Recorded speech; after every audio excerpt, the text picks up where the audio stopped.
Dragon Ball. The story begins with defeating Goku. Chapter 21. It's time to truly decide the victor. Looking at Gohan, who had once again crashed into the ground, raising thick smoke and sinking into a crater. This time, Vegeta chose to strike while the iron was hot. He was ready to end Gohan's life. Vegeta spread his hands out to his sides. Immediately, glowing energy balls began to continuously form in the palms of his hands. Ah, da da da. Ah, da da da. He continuously fired these energy balls, formed in his palms, at Gohan, who was stuck in the crater. He was using the classic, Prince's fighting style, from the Dragon Ball world. As these energy balls struck Gohan, they exploded one after another on his body. Immediately, Gohan's location became filled with rolling smoke and rising flames. And a continuous, rumbling, explosion sound emanated from there. At this moment, Vegeta was determined to blast Gohan to death with this move. Facing Vegeta's relentless barrage, Gohan tried to climb out of the crater. However, the energy balls continuously exploding on his body. The destructive power caused by each explosion made him feel somewhat unable to move. And Gohan already felt that as the accumulated injuries on his body increased, his chi was slowly weakening. If this continued, he would undoubtedly lose this battle. To break the current situation, he needed stronger power. And clearly, the double Kaioken he was currently using. Its power was not enough to free him from the suppressive firepower caused by Vegeta's Prince's fighting style. Triple Kaioken. Left with no choice, Gohan unleashed Triple Kaioken, surpassing his own limits. Although Gohan's current physical strength was not enough to withstand Triple Kaioken. Using Triple Kaioken would place a huge burden on his body, exceeding his endurance limit. But to turn the tide of the current situation, he couldn't afford to worry about that much. After using Triple Kaioken, Gohan's already burning crimson aura began to grow even more intense. His aura also became increasingly astonishing. At the same time, this transformation of Gohan also caused the scouter on Vegeta's eye to continuously emit beep beep beep sounds. What's going on? Why is his power level suddenly increasing non-stop? Looking at Gohan's continuously changing power level on the scouter, Vegeta, who is still relentlessly bombarding Gohan with his Prince's fighting style, widened his eyes. 19,000, 20,000, 21,000. Watching the power level rapidly increase on the scouter, Vegeta grew increasingly alarmed. However, the opponent's power level did not stop rising because of his alarm. 22,000, 23,000. And when Vegeta saw this, because a power level of 23,000 was the limit his scouter could detect. So when Gohan, using Triple Kaioken, surpassed this upper limit, Vegeta's scouter exploded with a bang. This prevented Vegeta from continuing to detect Gohan's continuously rising power level even after the scouter exploded. However, even though the scouter was damaged, Vegeta could at least understand. Gohan's current power level was at least above 23,000. Which meant his power level had already surpassed this Saiyan Prince. This kid's power level actually surpassed this prince. Why is this happening? Why can his power level reach above 23,000? At this moment, Vegeta's heart was in turmoil. He felt incredibly unbelievable. He truly couldn't understand why the opponent's power level would exceed this Saiyan Prince. This made him very hard to believe. However, despite his shocked expression, he did not stop his relentless bombardment of Gohan. He still continued his attack using the Prince's fighting style. However, Gohan, after using Triple Kaioken, was already able to easily withstand Vegeta's relentless suppressive Prince's fighting style and climbed out of the crater. Now, his crimson aura was as astonishing as a volcanic eruption. And Vegeta's energy balls, continuously exploding on Gohan's body, no longer posed much of a threat to him.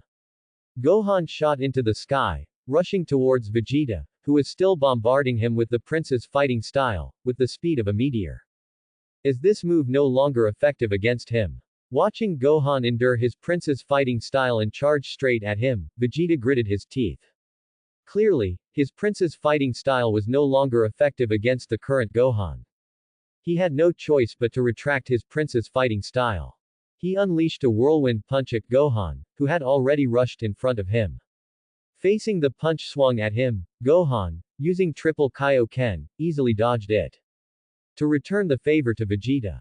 After dodging Vegeta's whirlwind punch, he also threw his own punch at Vegeta.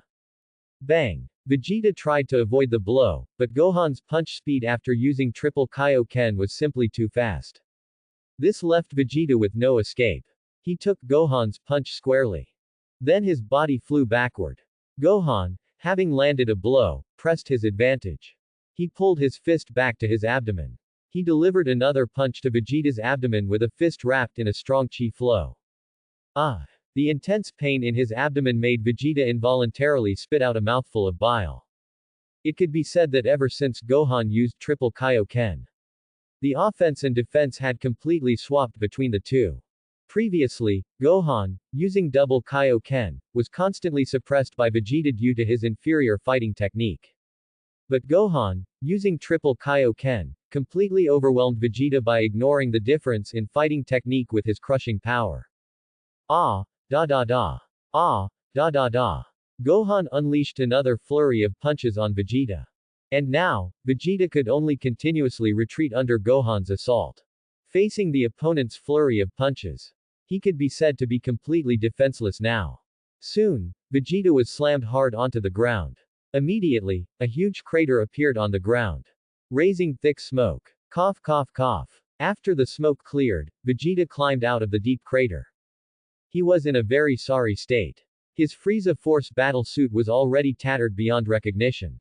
At the same time, he was also spitting up blood mouthful after mouthful. It could be said that all the embarrassing experiences Gohan had earlier, Vegeta was now experiencing almost all of them. Vegeta was furious now. He never imagined that he, the dignified Saiyan Prince, would be beaten into such a sorry state by a mere brat like this. Unforgivable. I will never let you off. Vegeta wiped the blood from the corner of his mouth, glaring at Gohan with wide, furious eyes. His recent defeat by Gohan made him feel like his pride had been trampled. As a Saiyan Prince, it had been a long time since he had experienced such a crushing defeat. Vegeta Prince. He was actually. How is this possible? Am I dreaming? This series of events, these scenes of battle, had left Nappa, who was watching the fight, utterly astonished. He found it incredibly hard to believe. Even at the moment Vegeta was defeated by Gohan, Nappa almost suspected he was dreaming.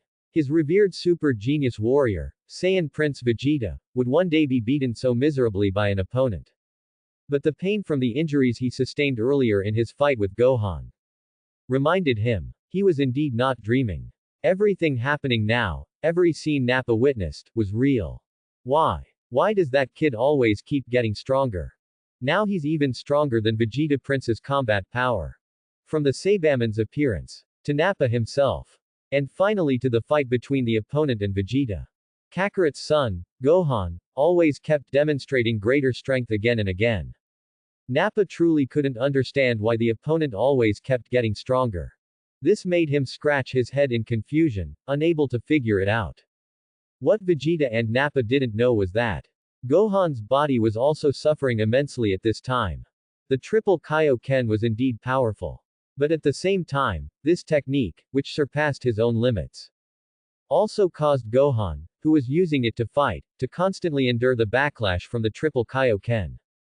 So, although on the surface, Gohan, using the triple Kaioken, seemed to have completely gained the upper hand, the reality was different. At this moment, Gohan was actually strong in appearance but weak in reality. The extensive damage Vegeta had inflicted on him earlier, combined with the constant backlash from the Kaioken at this moment, meant that Gohan, who appeared to have the upper hand with new and old injuries, was actually not much better off than Vegeta physically. It hurts so much. Indeed, Gohan was now constantly groaning in pain due to the side effects of using the triple Kaioken. And every scene of Gohan fighting Vegeta, Piccolo, who had been observing the battle for a long time, understood perfectly. Unlike Vegeta, Piccolo was very aware that Gohan was currently suffering from the backlash of the triple Kaioken's power. So, although this exchange seemed like Gohan completely crushed Vegeta, if one truly considered it, it could only be considered a draw. Even so, Piccolo was very pleased at this moment. His disciple, Gohan, whom he personally taught, had only cultivated for a short year, yet he could contend equally with Vegeta, the super genius warrior and Saiyan prince. As a transmigrator who had read the original Dragon Ball, he naturally understood Vegeta's power very well. If he weren't a transmigrator with a system, let alone his disciple Gohan, even he himself, at this period, would not be Vegeta's opponent at all. And Gohan's daring and tenacious spirit during his fight with Vegeta also made Piccolo give his disciple's performance extra points from the bottom of his heart. Indeed, he even used the triple Kaioken, which surpassed his own limits. Isn't that the epitome of daring and tenacity? So, overall, Gohan's performance made him very satisfied. Although this battle had not truly ended yet. Now, in Piccolo's heart, his disciple, Gohan, was already a truly qualified warrior. So, seeing Gohan's discomfort, he was very satisfied. Even though he was a strict teacher. At this moment, he couldn't help but feel a little heartache. Gohan, can you keep fighting? If not, let me take over. You've already done very well. Your performance makes me feel very satisfied and happy. In your master's heart, you are already a truly qualified warrior. If you wish, you can leave the rest to your master. So Piccolo asked Gohan telepathically. He felt that Gohan's practical combat ability had been sufficiently trained by now. So, it was fine even if he stepped down now. His master could handle the rest. With his strength, dealing with two Saiyans would be incredibly easy. After all, his base combat power was a terrifying 12 million. If he activated the 10x no damage Kaioken, his combat power would be 120 million. This was enough to contend with Emperor of the Universe Frieza's 100% power. It could be said that Piccolo at this moment completely disregarded Vegeta and Nappa. If it weren't to provide Gohan with a suitable opportunity to cultivate, he would have personally intervened long ago. And instantly killed the two Saiyans. Who cared about some Saiyan prince? In front of a transmigrator with a system. Vegeta was nothing to him now. Piccolo uncle, I can still keep going. I haven't truly beaten him yet. I want to keep fighting until I truly defeat that Saiyan named Vegeta. Gohan replied to Piccolo telepathically with great determination. He did not accept his master Piccolo's suggestion. Although he was in immense pain all over his body at this moment. In order to see things through to the end, and give himself closure, he decided to endure the pain brought by the backlash of the Kaioken's side effects. And continue fighting Vegeta. Alright then. Your master respects your decision. Go, Gohan. Since Gohan said so, Piccolo had no choice but to respect his wishes. And let Gohan continue to fight Vegeta. Gohan nodded vigorously. You have completely enraged this prince. During the time Piccolo and Gohan were communicating telepathically, Vegeta had already regrouped. He shot up into the sky, flying to a higher altitude than Gohan's position. In the sky, Vegeta directly extended his hands towards Gohan's direction. And between his palms, he began to continuously gather energy. As he continuously gathered power, the energy between his hands became increasingly violent. The light it emitted became increasingly dazzling. Even in the darkest sky, the light emitted by this energy seemed capable of making it as bright as day. This next technique of mine is called the Gallic Gun. And this will be this Saiyan Prince's strongest attack. You can choose to dodge. But if you do, Earth will be finished. Of course. Even if you don't dodge, but instead choose to take this move of mine head on. But if you can't block this Gallic Gun move of mine, then the Earth will still be finished. Vegeta laughed wildly and arrogantly. He didn't care whether he himself would survive after destroying the Earth. His earlier defeat against Gohan had already made the current Vegeta burn with shame and anger. It also caused him to completely descend into madness. Now, Vegeta wanted to destroy the Earth and destroy everything. Thereby venting the raging flames of fury burning in his heart. Therefore, even if the Earth was destroyed, he, a Saiyan who cannot survive in the vacuum of the universe, would perish along with it. He didn't care at all. What terrifying energy. Looking at Vegeta in the sky. Gohan, who had already returned to the ground at this time, couldn't help but be shocked by the immense power of the energy gathered in the opponent's hand. He could feel it. That was a terrifying power capable of destroying heaven and earth. The opponent's launch angle and that astonishing energy that seemed capable of destroying everything. If it hit the earth directly like this, he found it difficult to imagine what the result would be. Perhaps, just as the opponent said, the earth might really be destroyed. And Nappa, seeing this scene, was already trembling all over.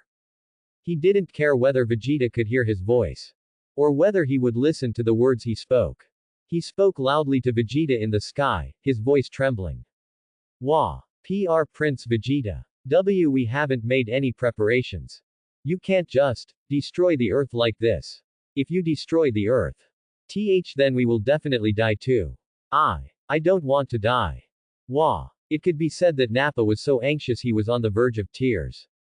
As Vegeta's most loyal subordinate, he understood the terror of Vegeta's Gallic gun very well. In Nappa's memory, Vegeta's Gallic gun was indeed a move capable of destroying planets.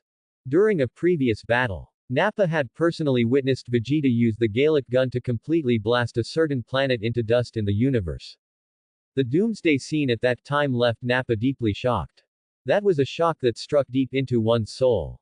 However, that time, they had prepared well before destroying the planet.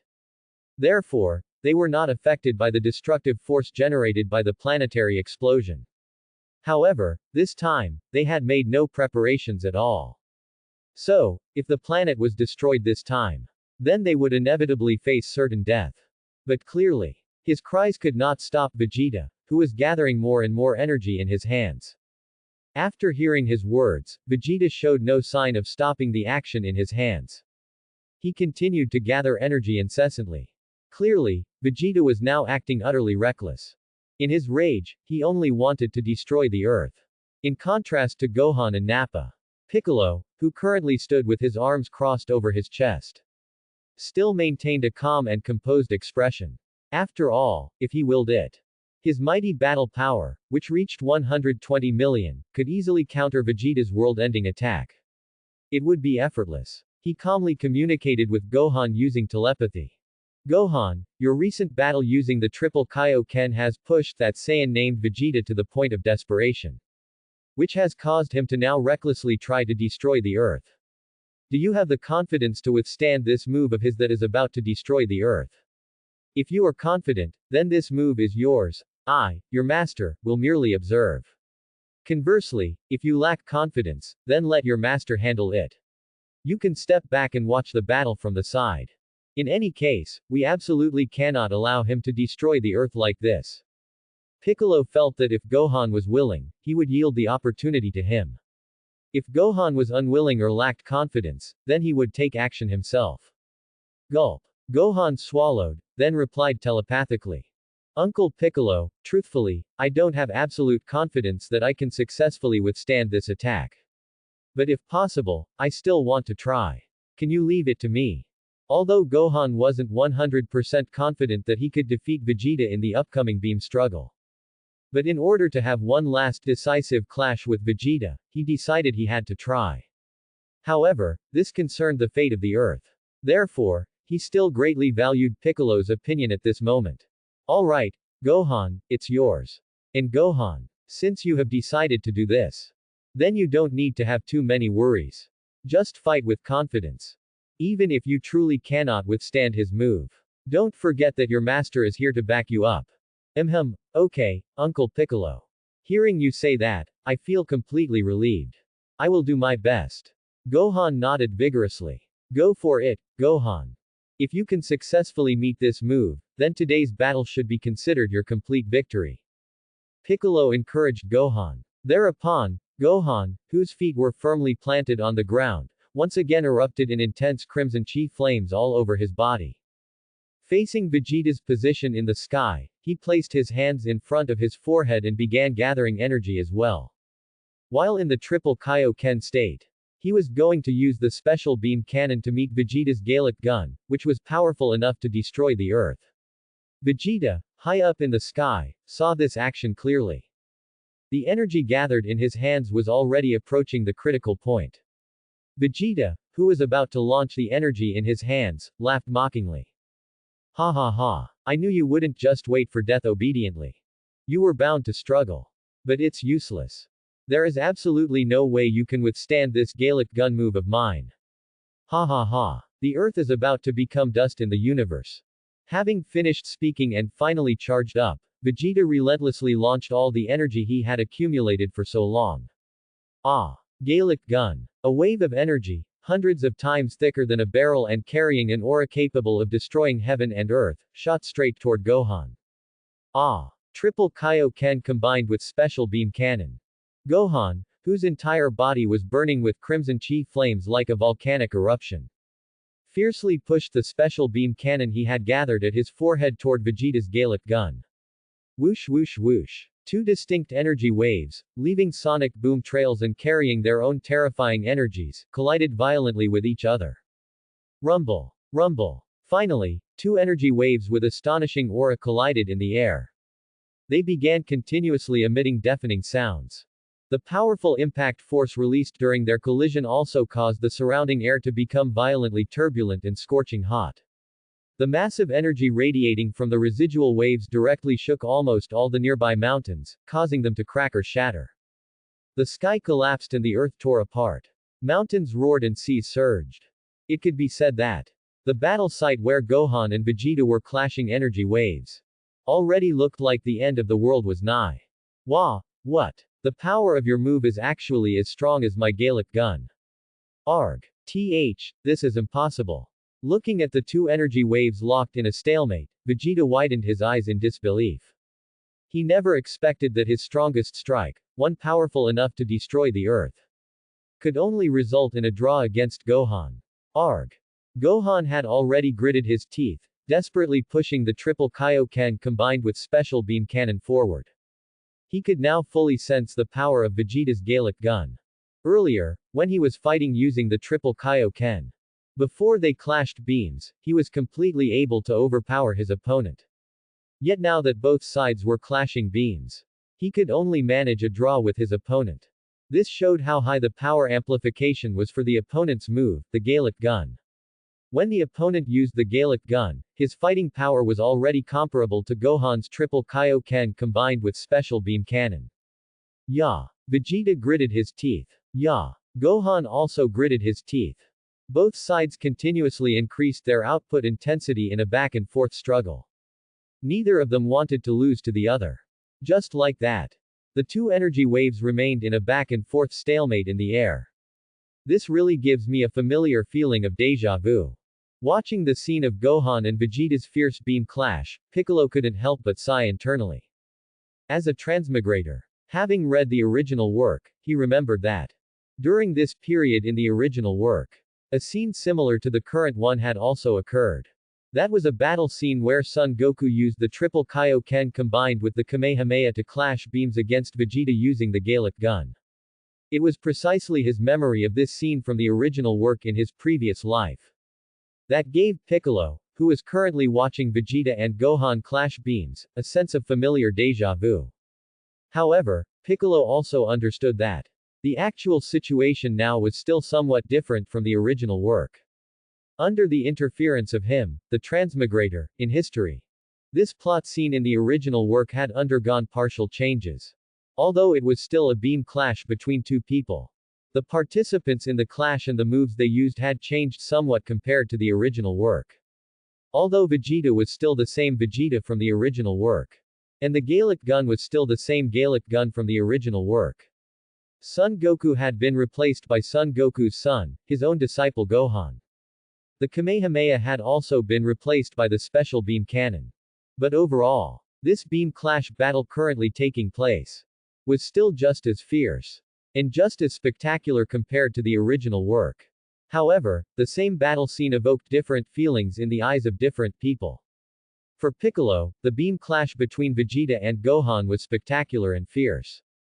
For Son Goku and the others who were witnessing the battle from King Kai's planet, they were tense and anxious. Hang in there, Gohan. Keep going. You can definitely do it. Son Goku and the others were all cheering for Gohan in unison. However, all they could do now was cheer for Gohan and desperately wave flags for him. They couldn't do anything else.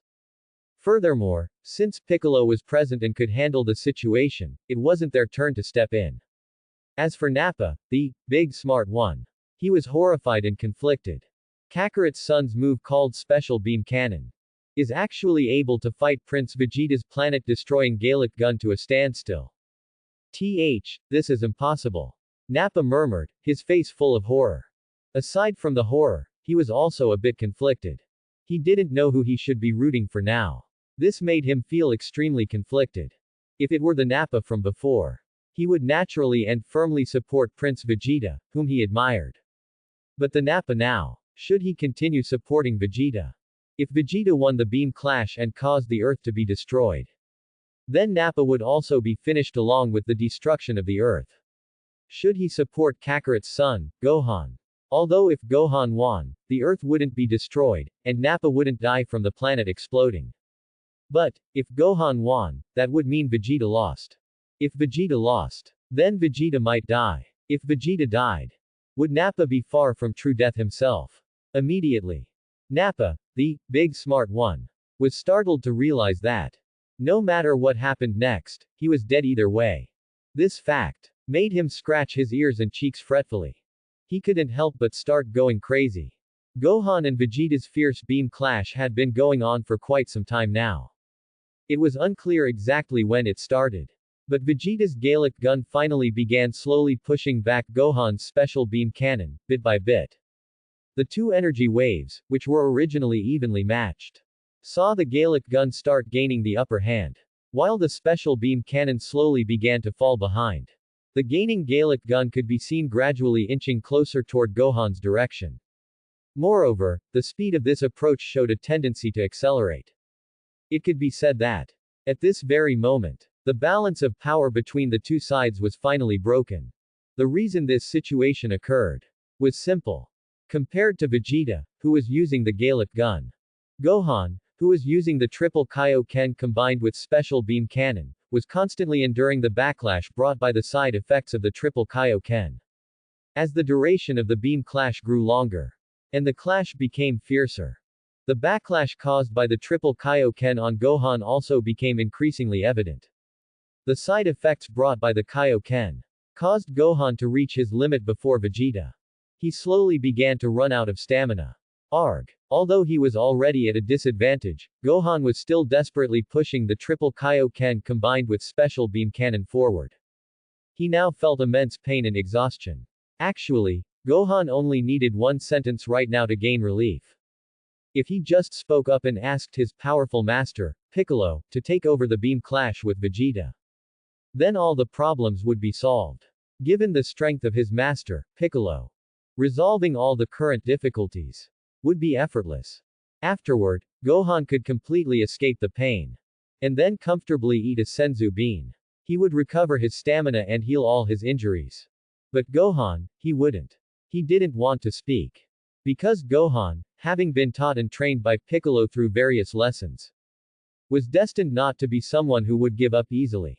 His stubbornness meant that even though he was currently at a disadvantage and in pain, he absolutely would not give up easily. Gohan continued to grit his teeth and hold on. Even though his teeth were about to shatter from the strain, the ground beneath his feet desperately sank and collapsed. With him at the center, cracks rapidly spread outwards. But the effect was still negligible. Vegeta's Gallic gun was getting closer and closer. It was about to reach his body. Seeing his imminent success, Vegeta was ecstatic, practically going mad with joy. He felt that he could finally completely vent the rage in his heart. He laughed maniacally, his voice filled with madness. Ha ha ha. Is it finally over? Die. Die. Die. Everything, just die for me. Be completely annihilated. Vegeta was now desperate to see the planet destroyed. He felt that it would be the most magnificent sight. Woo woo woo. Oh no, it looks like that kid still can't beat Saiyan Prince Vegeta. So Earth is about to be doomed. I really don't want to die. Woo woo. Nappa, seeing that Gohan was about to lose the beam struggle, immediately knelt on the ground and started crying heartbrokenly, clutching his head. The fact that he too would die when the planet exploded made him feel utterly helpless. Snot and tears streaming down his face, he was in a state of complete despair. At this moment, he even started to hate Vegeta a little. He hated Vegeta for disregarding the life and death of him, his subordinate, and insisting on destroying Earth. Meanwhile, Piccolo, arms crossed over his chest, still had great confidence in his student. Even though the situation was extremely critical, he still greatly trusted Gohan. Even though his student was at an absolute disadvantage, he believed Gohan would ultimately turn the tide and win. And Gohan did not disappoint him. Just then. No. I haven't lost yet. Ah. Look upon my power that surpasses the limits. Kaioken 4 times. Facing the Gallic gun that was now right in front of him, Gohan chose to risk everything in a desperate struggle. He closed his eyes and shouted, unleashing the Kaioken 4 times, power that surpassed the limits. Although the backlash from Kaioken 4 times could cause severe consequences for his body. To achieve the final victory in this beam struggle, he still chose to use the Kaioken 4 times without hesitation. And this was his final trump card. Ah. What? How could this be? He actually. Vegeta, who was just moments away from success, only saw Gohan's special beam cannon suddenly erupt with even more astonishing power than before in the final moment. Then, the special beam cannon, which had suddenly thickened by several folds, began to push his Gallic gun back, speeding straight towards him. Its forward momentum was much faster than the speed of his Gallic gun when it had just gained the upper hand. The aura of the opponent's energy wave gave off an irresistible feeling. Vegeta, who hadn't expected the reversal to come so quickly, still tried to struggle. This is impossible. How? How could I lose? Vegeta yelled, trembling, but facing the special beam cannon that had already reached his body. At this moment, he was completely powerless to reverse the situation. Boom. Ultimately, Vegeta was swallowed by the Kaioken 4 times enhanced special beam cannon. After that, Vegeta was carried by the special beam cannon, rushing straight into the sky, flying higher and higher into the atmosphere. He and the special beam cannon flew higher and higher, until he disappeared from the sight of Gohan, Piccolo, and Nappa. Who? Gohan had truly used up every last bit of strength in his entire body. Completely exhausted, he collapsed onto the ground, panting heavily. Gohan, well done. Piccolo gave the victorious Gohan a look of approval. He gave a thumbs up to his student Gohan, praising him. It was a pity this world didn't have WX. Otherwise, Piccolo couldn't resist posting everything about this moment directly to his moments. Vegeta's failure also allowed Nappa to breathe a sigh of relief. Thank goodness, thank goodness. Thank goodness Saiyan Prince Vegeta didn't succeed. Otherwise, this planet would have been doomed. And I would have died from the planet's explosion. Nappa was somewhat relieved that his life was temporarily safe. However, after Nappa slightly relaxed his tightly wound nerves, his face immediately became filled with confusion again. He muttered brokenly. Saw Saiyan Prince Vegeta. He actually lost. Then, is he already dead? He's probably mostly likely dead, right? His chances of survival must be very low. Then what should I do next? Nappa now started to feel lost and bewildered again. Confused, he didn't know what he should do next. Although Vegeta's failure allowed him to relax, and meant he wouldn't die from the explosion when the planet was destroyed. He then realized that since the opponents had defeated Vegeta, wouldn't it be his turn to be dealt with next? He looked at Gohan, who was now sprawled helplessly on the ground. And then looked at Piccolo, who was walking towards Gohan. Nappa felt he could probably handle Gohan, who had no strength left. But looking at Piccolo, he remembered Vegeta's previous analysis. The opponent was likely a combat-type planet Namekian, and his power level should be over 10,000. And a power level of 10,000 was something he, Nappa, absolutely could not handle. Forget it. I can't beat him, I really can't beat him. I should find a chance to escape. Right now, besides wanting to save my own skin, I really don't want to do anything else.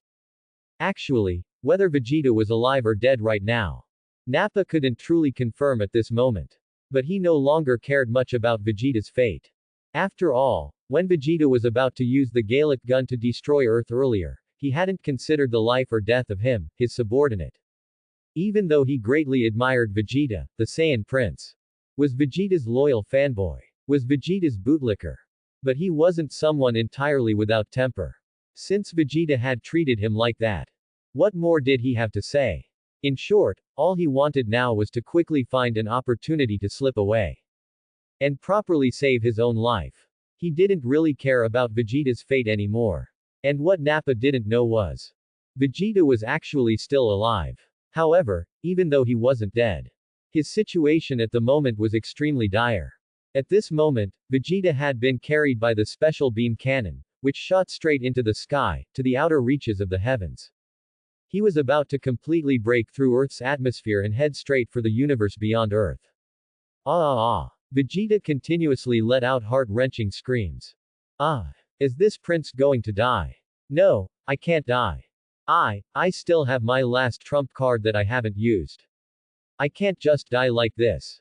Vegeta began to struggle desperately. He wanted to break free from the special beam cannon before he was carried away from Earth by it. As the Saiyan Prince, he knew very well. The Saiyan race cannot survive in space. Once he was carried away from Earth by the special beam cannon, entering space meant certain death for him. Moreover, he still had one last trump card he hadn't used in this battle, so he didn't want to die just like that. Finally, perhaps because the special beam cannon had already traveled a very long distance, the impact force it was now releasing had weakened compared to when it first started. Vegeta shifted his body to the left. Finally, just before he completely flew out of Earth, he broke free from the special beam cannon, whose power had now weakened. On King Kai's planet in the distance, as soon as Gohan's energy clash ended in victory, Son Goku and Krillin, along with others, immediately began to celebrate joyfully. Ha ha ha. Gohan won. Gohan defeated the Saiyan. Haha, that's truly great. He truly is Goku's son, he's incredibly strong. The people on King Kai's planet were both happy and excited when they saw this scene. They all withdrew their hands from King Kai's back. Then, one by one, they started jumping and cheering on the ground. As if only this way could they express their excitement and joy at that moment. Krillin, Goku, Gohan is truly your son. He is so strong, so amazing. Alas, if only I could have a son like Gohan, just like you. It's a pity, let alone a child, I haven't even gotten married yet. Facing praise for his son Goku, as Gohan's father, was naturally very happy. He rubbed his nose and chuckled. Haha, Gohan is indeed very good. Son Goku was also a bit proud at this moment. Suddenly, King Kai's words were like a bucket of cold water poured over the jubilant crowd. King Kai, who was still silently observing the battle on Earth after Gohan's successful energy clash, said, "You're celebrating too early. This battle isn't truly over yet." Lord King Kai. What do you mean by that? Didn't this battle already? The crowd asked King Kai, puzzled.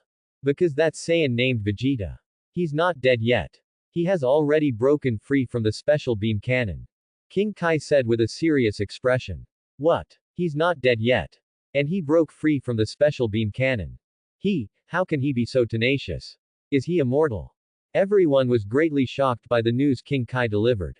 Immediately, their faces were filled with horror and disbelief. But very quickly, they saw King Kai's furrowed brows relax. King Kai smiled and said, "But you don't need to worry. Gohan's practical cultivate was already completely finished the moment the energy clash ended. Next, Piccolo should personally take action. No matter what tricks that Saiyan named Vegeta tries next. With Piccolo's strength, all conspiracies and schemes can be easily resolved." I really almost died just now. Vegeta, who was now panting heavily, looking at the special beam cannon, which had already moved far away from him and was still rushing towards the outer reaches of Earth, he couldn't help but feel secretly alarmed. Then he became very angry again. Because, one could say, the reason he was so disheveled now, the reason he almost died just now, it was all because of Kakarot's son, Gohan. He was angry that the opponent had reduced him to this state. He was even more furious that he couldn't defeat Kakarot's son. Why can Kakarot's son's battle power exceed mine? As the Saiyan Prince, I actually lost to such a brat. Creak, creak. Vegeta, filled with life chi at this moment, continuously clenched his fists, making cracking sounds. It seems there's no other way. Although I detest transforming into that ugly form. But in order to achieve ultimate victory, I can only choose Great Ape transformation. In fact, even when Vegeta was still being carried into the sky by the special beam cannon, Vegeta had already decided that if he could escape from the special beam cannon's grasp, then he would choose to use his last trump card, Great Ape transformation. Haha. Kakarot's son and the Namekian. I will let you witness my super strength after I transform into a great ape. As for whether Gohan would also undergo Great Ape transformation with him, Vegeta wasn't worried at all. Because just when Vegeta first arrived on Earth, the first time he saw Gohan, he noticed that he had no tail. This made him, even though he thought Gohan looked a bit like his uncle Raditz at the time, he still used giving up destroying the city as a condition to ask Piccolo if Gohan was truly Kakarot's son. And the Saiyan's Great Ape transformation requires a tail. So, Gohan, without a tail, naturally couldn't undergo Great Ape transformation with him. In order to quickly eliminate everyone on Earth after arriving on Earth, I specifically chose a day when a full moon could be seen on Earth to arrive. It's truly infuriating. I didn't expect a mere son of Kakarot to force me to actively seek out the full moon and transform early. After speaking, Vegeta continuously began searching for the full moon's silhouette in the high sky. And during the time from when Vegeta was first carried upwards by the special beam cannon until he broke free from it and began searching for the moon's location, something also happened on the ground. Gohan, come. Quickly eat the senzu bean. Piccolo, who had now approached Gohan. He bent down. He took out a senzu bean from the system's storage space and offered it to Gohan's mouth for him to eat. Okay, Uncle Piccolo. Gohan, lying on the ground, was very obedient. Lying powerlessly on the ground, he obediently swallowed the senzu bean that Piccolo offered to his mouth. And Nappa, who was currently looking for an opportunity to escape and didn't know that Vegeta was still alive, also saw Piccolo feeding the senzu bean to Gohan. Good opportunity. In Nappa's opinion, Piccolo, who was currently bent over, feeding a senzu bean to Gohan, probably couldn't see him from his current angle.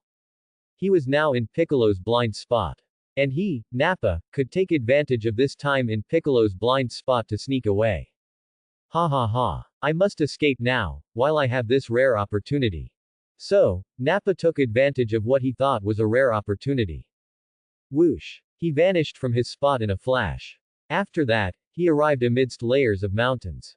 The geographical environment here is quite good. It's very suitable for cover when sneaking away. Ha ha ha. This great one is truly too clever. Nappa wanted to use these mountains as obstacles to block others' line of sight, allowing him to escape under the cover of these mountains. Although these mountains were already in ruins due to the previous battle between Gohan and Vegeta, Nappa felt they were sufficient as cover. Nappa stealthily escaped for a considerable distance through these mountains.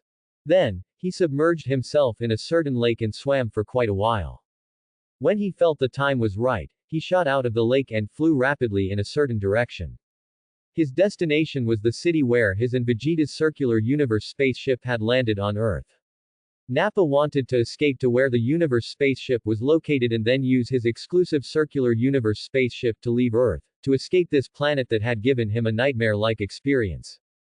However, what Nappa considered a good opportunity to escape was not a real good opportunity. Because the moment Nappa fled the scene, Piccolo immediately noticed him.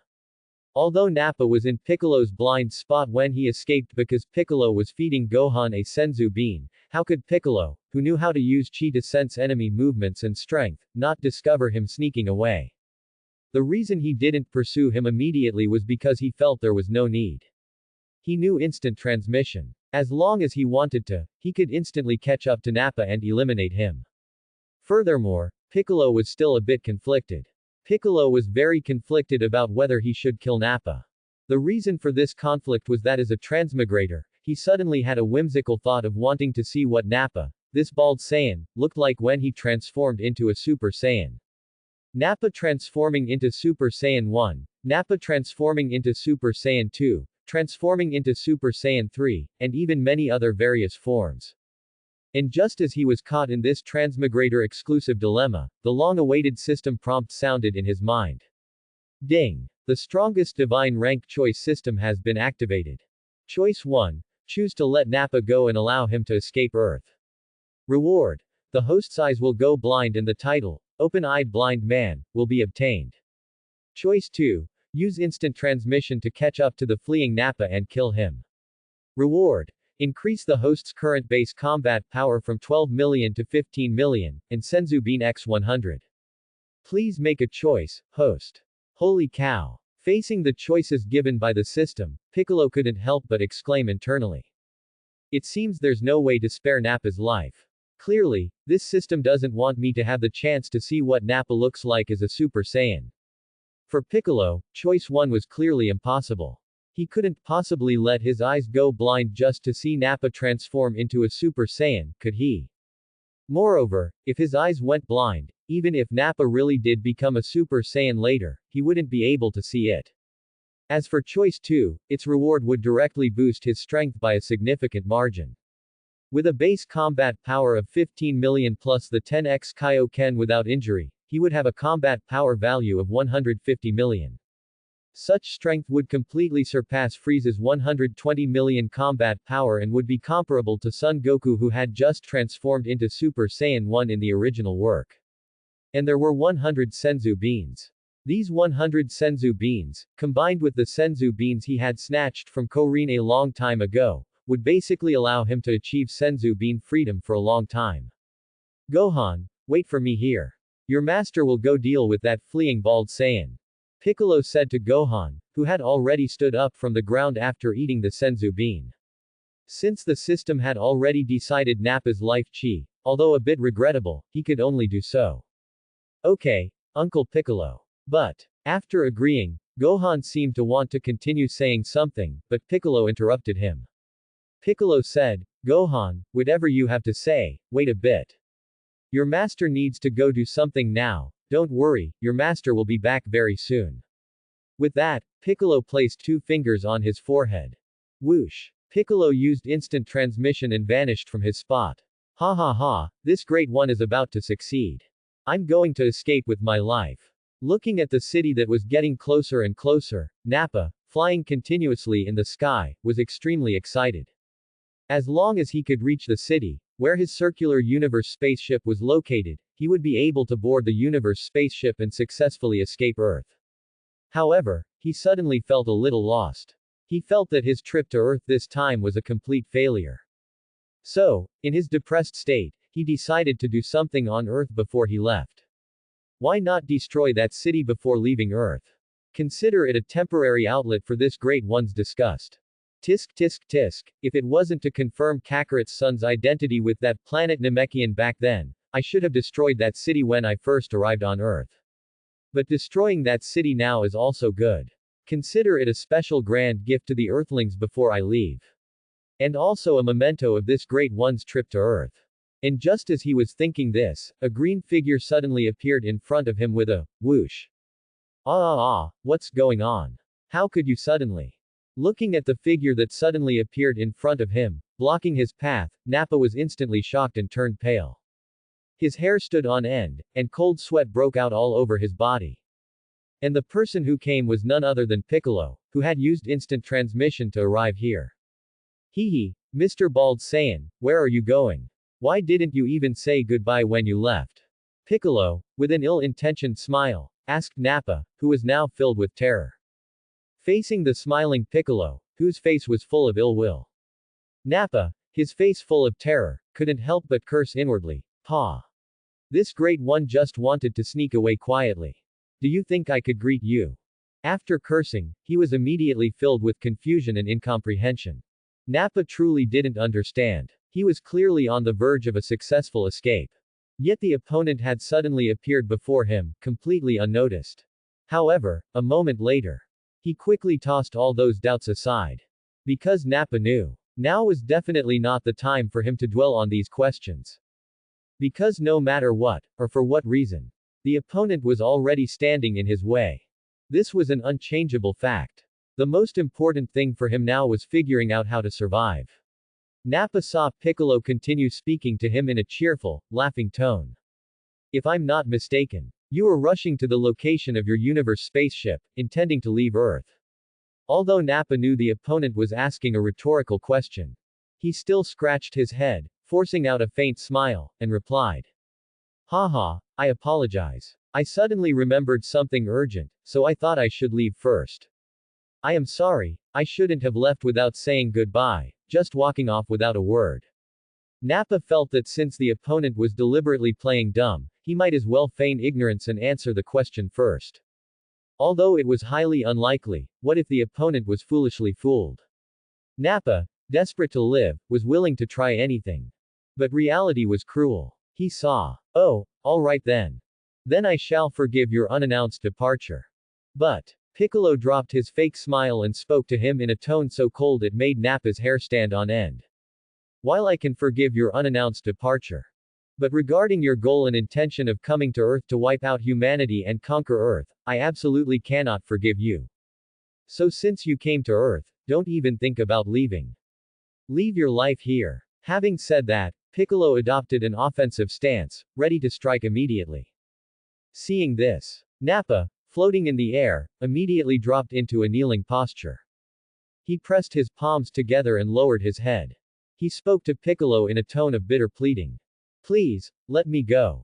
Don't kill me. I swear I won't dare to do it again. I swear. As long as you let me go and allow me to leave Earth.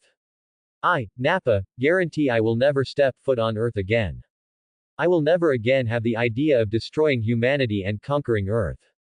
Looking at Nappa kneeling and begging for mercy.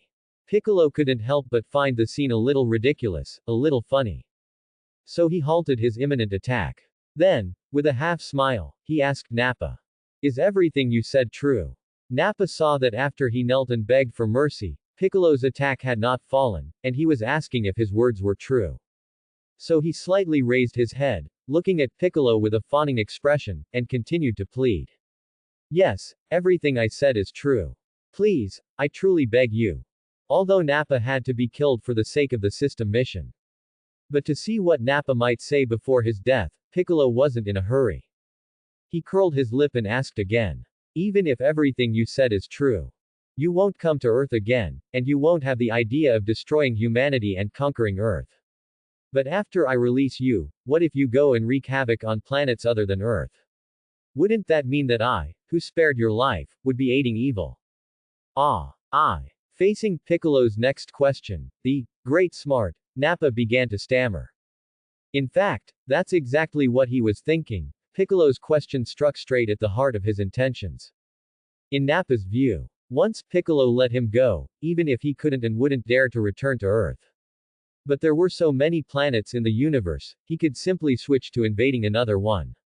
There were so many planets available for Nappa to invade, losing this one Earth was truly no big deal. But now, for the sake of his life, he could only grit his teeth and pretend to answer. Oath, other planets, I won't invade them either. I promise, I won't go and harm any planet again. The great smart, Nappa didn't know if his clumsy lie could fool his opponent. But for the sake of his life, he tried to say it anyway. And to make his words more convincing, Nappa continued to elaborate. Actually, all the bad things I did before were ordered by Vegeta. I am not bad by nature, it was Vegeta who forced me into this. Now that he is dead, without his coercion, I, who am kind by nature, will definitely not do bad things again. So please believe me. Let me go. Nappa actually didn't know whether Vegeta was truly dead, but right now, he could only assume Vegeta was dead. So he blamed all the bad things he had done on Vegeta, hoping Piccolo would spare his life. Nappa felt that since he had been kowtowing to Vegeta for so long, now that the other party was dead, it shouldn't be too much for his former subordinate to use him a little, right? As for Nappa's lies, Piccolo naturally didn't believe a single word. Moreover, since he knew how to use chi to sense enemies, he already knew that Vegeta was not dead. To Piccolo, who had read the original Dragon Ball story, Vegeta currently. The opponent should be high in the sky, searching the entire world for the full moon. And naturally, the opponent couldn't possibly find the moon. When he cut off Gohan's tail, he also destroyed the moon in passing. As Gohan's master, he didn't want his apprentice to go crazy every full moon night. Piccolo looked at the lying Nappa with a half smile and mocked him. What you said sounds very reasonable. But what I want to tell you is that Vegeta is actually not dead right now. We people can sense the actions and strength of our opponents through chi. And naturally, we can clearly determine whether an opponent is alive or dead through chi sensing. And right now, in my sensing, although Vegeta's chi is far from what it was before. But judging by his current chi strength, Vegeta is clearly still alive. So since he is not dead, if I let you go, is it possible that you might continue to do bad things under his coercion later? And since you might continue to do bad things with him, why shouldn't I just kill you now? Faced with the information Piccolo threw out, Nappa couldn't help but freeze. But he quickly reacted. After all, for him right now, whether Vegeta was dead or not was no longer important. The key to his own survival still depended on whether the planet Namekian opposite him would spare him to survive. Nappa then said to Piccolo, "Even if Vegeta isn't dead, I will never follow him to do evil things again. I'm breaking all ties with him. Really, please believe me." To make Piccolo truly believe him, Nappa paused and then said, "If you agree, I can join you in your upcoming battle against Vegeta. I am willing to fight Vegeta with you." Nappa was now utterly desperate.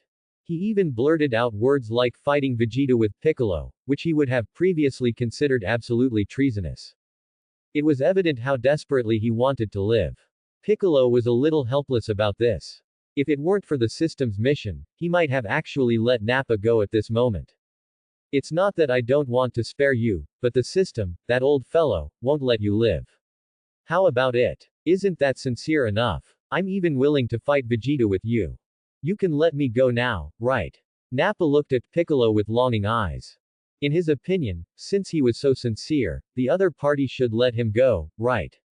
However, Piccolo's next words filled him with despair and bone-chilling coldness, plunging his heart completely into the abyss. No, I don't agree. If apologizing, begging for mercy, and changing sides in battle could save one's life, then what would be the point of my cultivation? So, just go die.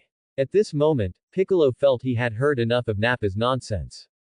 Since the system had issued the mission, he was destined to kill Nappa. So Piccolo stopped wasting words with him. He directly made his move. No. I don't want to die. As Nappa screamed, Piccolo's body shot out with a whoosh. His speed was incredibly fast. In a flash, he appeared before Nappa. He extended his right hand, palm facing Nappa. Boom. Piccolo fired a devastating special beam cannon from his palm, striking Nappa, and the special beam cannon immediately exploded. His strength was immense. If he wished, he could utterly kill Nappa within a single move, and the opponent would be utterly unable to resist. Whoosh, whoosh, whoosh. A gust of wind blew, dispersing the smoke generated by the explosion in all directions. After the smoke and dust cleared, Nappa's figure was no longer visible at his previous location. At this point, Nappa was utterly annihilated, completely dead. Ding! Congratulations, host, for completing mission selection 2, killing Nappa. Ding! Congratulations, host, for obtaining Senzu Beans X100. Ding! Congratulations, host, for increasing your current base combat power from 12 million to 15 million. Feeling the power enhanced by the system, Piccolo was satisfied. Then he didn't dally. He had already spent some time listening to Nappa's pleas. He placed 2 fingers on his forehead. Whoosh. Then he disappeared from his spot with an instant transmission. He returned to Gohan's side.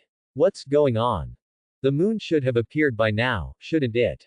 Vegeta, high in the sky, had been searching for the moon for a long time. However, he still couldn't find any trace of the moon. Moreover, his current position was near Earth's atmosphere, very far from the ground. And he was searching for the full moon very intently.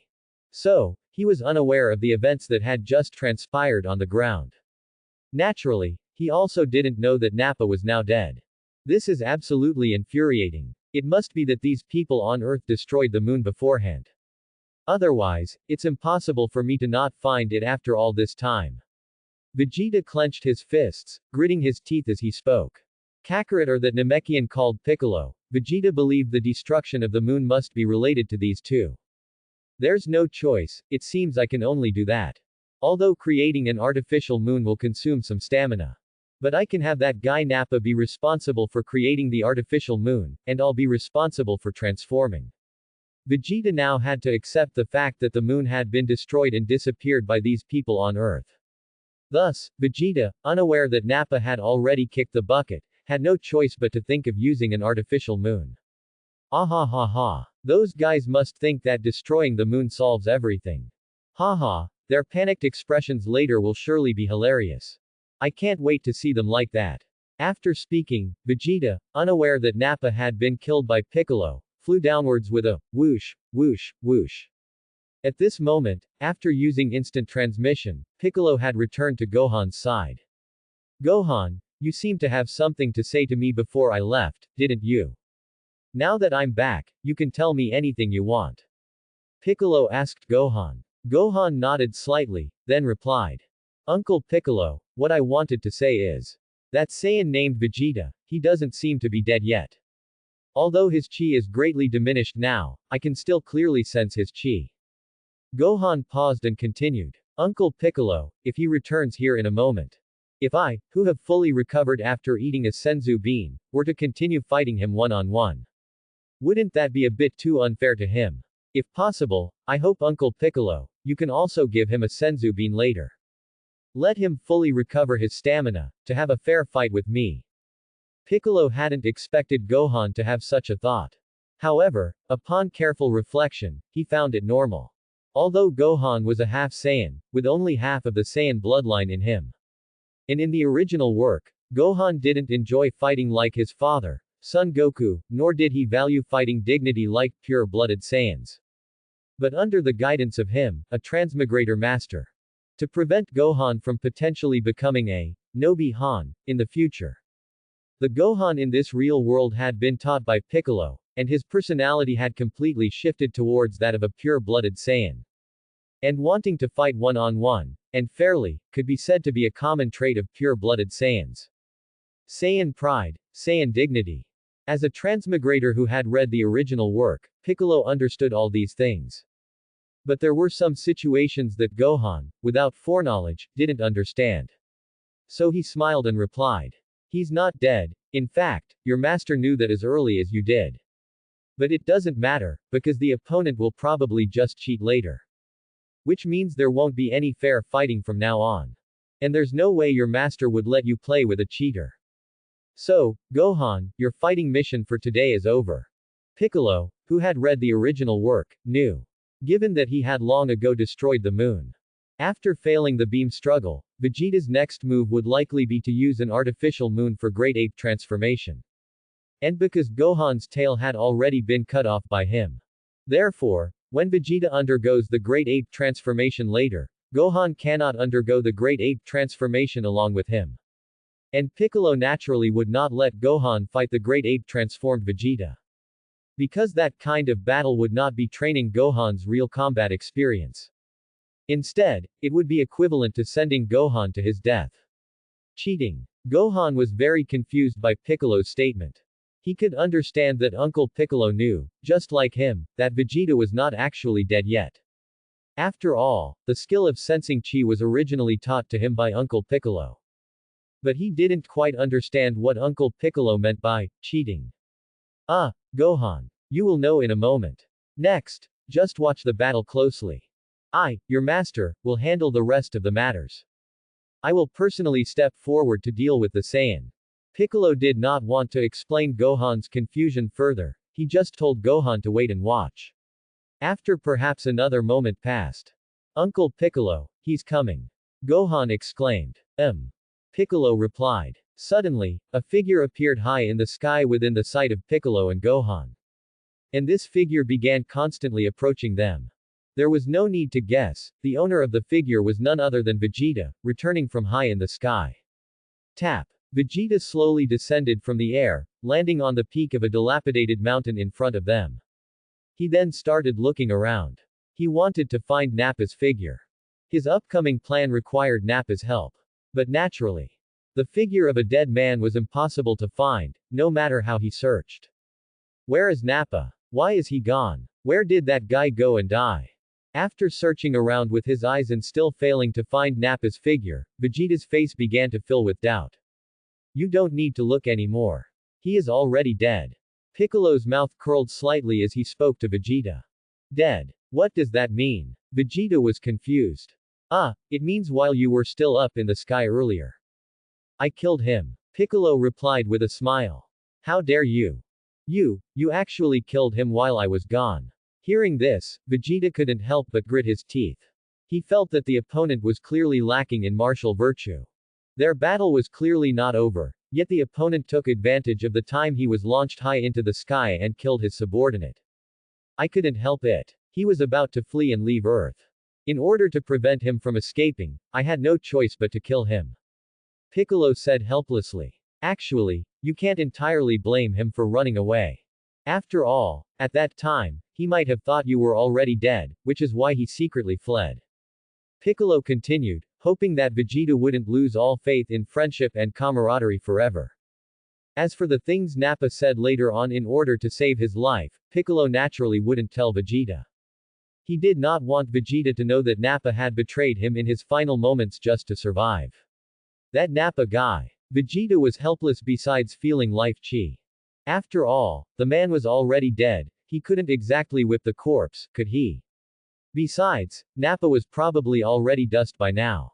Vegeta understood. His plan for Nappa to create the artificial moon while he handled the transformation had to be scrapped. What about the moon? You destroyed the two, right? Having learned the cause of Nappa's death, Vegeta immediately asked again. Yes. I personally destroyed it more than half a year ago.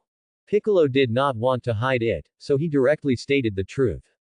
It seems you all know that we Saiyans can perform the Great Ape transformation. Kakarot must have told you, right?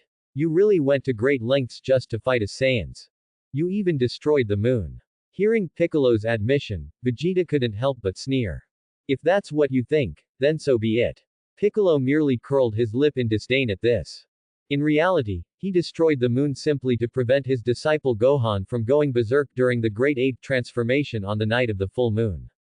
He didn't care whether Vegeta could achieve the Great Ape transformation using the moon or not. Anyway, whether the opponent transformed into a Great Ape or not, he would still not be his match. However, he was too lazy to refute Vegeta. He would let the opponent think whatever he wanted. You guys are truly hateful. Not only did you people destroy the moon, you also killed my subordinate Nappa. Vegeta at this moment could be summed up in two words, life chi. However, he also knew that merely having life chi was useless. If he wanted to vent the fury in his heart, he still had to defeat the opponent. And if he wanted to defeat the opponent, he still had to undergo the Great Ape transformation. Now it seemed. The task of creating an artificial moon to provide the conditions for Great Ape transformation could only be done by him personally. Although that would consume some stamina, thereby weakening his strength after the Great Ape transformation. But there was no other way now. Soon, Vegeta collected his life chi. He said with a cold laugh. Don't think that everything will be fine just because you've done these things. The reality is that even though you've done so much, you will still lose. Let me tell you the secret of how Saiyans can transform after seeing the full moon. As he spoke, his expression began to turn ferocious. The so-called moonlight is actually the light reflected by the moon when sunlight shines upon it. And this sunlight reflected by the moon generates an energy wave called Blutz. And during the full moon, the energy of this generated Blutz energy wave can reach 17 million. Every Saiyan with a tail, as long as his eyes can absorb this Blutz energy wave that reaches 17 million in energy. And it reacts through the tail, then that Saiyan can transform. Vegeta paused and then continued. In this universe, there are many planets, and they have many moons of different sizes orbiting them. But these moons can only generate this 17 million Blutz energy wave during the full moon phase. And we Saiyans, as long as we undergo certain special training, can create an artificial full moon that exceeds 17 million Blutz. As he spoke, Vegeta slowly condensed an energy ball that constantly flickered with light in his hand. Uncle Piccolo, what is he trying to do? I can feel that as he condenses that energy ball, the opponent's chi is also becoming weaker.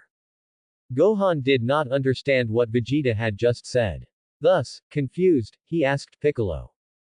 Gohan, keep watching. You will understand in a little while. Piccolo said. He probably felt that the energy sphere in his hand was almost fully condensed.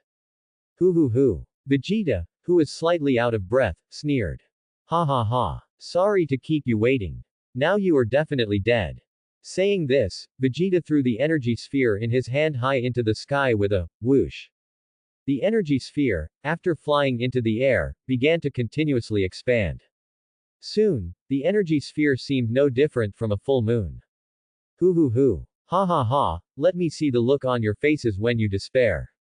Vegeta, still slightly breathless, stared intently at the full moon, high in the sky. Soon, his tail became agitated and began to swing. Roared Tilda. Vegeta's body rapidly began to change. Hair continuously sprouted on his face. His facial contours became ferocious, and his eyes grew exceptionally fierce. Boom boom boom. As his body relentlessly grew larger. The mountain peak he was originally standing on collapsed and cracked directly because it could not bear the weight of his enlarged body. Ha ha ha. Son of Kakarot and the planet Namekian. Your doomsday has finally arrived. Vegeta, having successfully completed his great ape transformation, looked down at Piccolo and Gohan and laughed arrogantly. Let me tell you something. After a Saiyan transforms into a great ape, his combat power can reach 10 times the original. Although I consumed a lot of stamina before transforming into a great ape, leaving me unable to exert 100% of my current strength. Dealing with you two, however, is more than enough. At this moment, Vegeta was brimming with confidence. Uncle Piccolo, Gohan, seeing this transformation of Vegeta, was so shocked he could barely speak. Gohan, as you can see. Piccolo quickly used telepathy to convey all the information about the Saiyan Great Ape transformation, the artificial moon, and so on, to Gohan. King Kai's planet. At this moment, Son Goku, who was watching the battle from far away on King Kai's planet through King Kai. His expression was frozen. He recalled some of his memories. Son Goku remembered his grandfather, Grandpa Gohan, once telling him, Goku, when the moon is full, a terrifying great ape will appear at night. At that time, you absolutely must not go out, it's better to stay home honestly and sleep. And there were the words Kami once said to him. Goku, I will make sure your tail never grows back, otherwise there might be a disaster. The former Son Goku never understood what these words meant. But now, he understood everything. This made him feel somewhat dejected at the moment. He was the one who accidentally crushed his grandfather to death. And the monster that destroyed the martial arts tournament was also him. Goku. Seeing his state, everyone quickly withdrew their hands from King Kai's back. They rushed forward to comfort Son Goku. Although Vegeta's strength would greatly increase after transforming into a great ape. It was obvious that Piccolo would not let Gohan fight the great ape transformation Vegeta. Instead, he would choose to act personally. And those who were aware of Piccolo's strength knew. Even if the opponent's strength was greatly enhanced through great ape transformation, he still couldn't possibly be Piccolo's opponent. Therefore, they were completely at ease regarding the battle situation on Earth. They felt that instead of continuing to watch the battle, they should first go comfort Son Goku. On Earth, a new round of fighting had already begun. Gohan had already hidden to the side to watch the battle. Boom boom boom. The great ape transformation Vegeta was relentlessly launching his attacks against Piccolo. In fact, after Vegeta transformed into a great ape, his first move was to head straight for Gohan. He planned to kill Gohan first, and then eliminate Piccolo. After all, he had been fighting Gohan just moments before. Therefore, his choice of this killing order was not surprising. But just as he slammed his fist, which was several times larger than a human, toward Gohan, Piccolo grabbed Gohan's hand, used instant transmission, and vanished from the spot in a flash. This caused Vegeta's punch to hit nothing but air. When Piccolo brought Gohan to a distance relatively far from Vegeta, the system prompt sounded in his mind. Ding! The strongest God tier choice system is activating. Choice 1. The host directly kills Vegeta, completely destroying the plot of the Dragon Ball world. Reward. This system immediately disappears forever. Choice 2. The host uses 1% of his current base combat power to defeat, but not kill, Vegeta. Reward. The host's current base combat power is doubled, Senzu Bean X 1000. Please make a choice, host. Good. Good. This is truly excellent. Piccolo was extremely delighted upon receiving this system prompt. First of all, choice 1 could be completely ignored. What kind of joke is this? The system disappears immediately. As a transmigrator, could he possibly survive without a system? Of course not. Piccolo felt that in front of a bunch of guys with Saiyan blood. If he, a planet Namekian, lost his system, sooner or later he wouldn't be able to cope. Even if he could transform into Orange Piccolo later, he still wouldn't be able to surpass those Saiyans. And choice 2 was excellent. In Piccolo's plan, he had only intended to defeat Vegeta, not kill him. Vegeta was a very important, protagonist, character later in the Dragon Ball plot. Could he just casually kill him? Although in the original work, Vegeta stole the position of secondary male lead that originally belonged to Piccolo. This made him somewhat unhappy. But after all, as a transmigrator with foresight and a system, he felt that since he could even suppress the protagonist's son Goku, why worry about a mere Vegeta stealing his spotlight? Therefore, System's Choice 2 allowed him to gain a wave of combat power and free Senzu beans. This made his heart bloom with joy.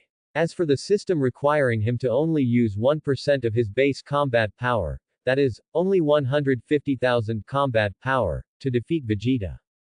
This was not a big problem either. Although a Saiyan's strength can become 10 times the original after Great Ape transformation. But because Vegeta, with a combat power of 18,000, was not in a state of full stamina before transforming. Therefore, the Great Ape transformation opponent's panel combat power on his system was only 90,000. Could his 150,000 combat power really not defeat the Great Ape transformation Vegeta, who only had over 90,000 combat power? But then again, it was truly a case of, same Saiyan, different fate. Nappa didn't have Vegeta's luck. One, the system insisted he die, the other, the system insisted on protecting him. Piccolo, Gohan, stay here and watch the battle carefully.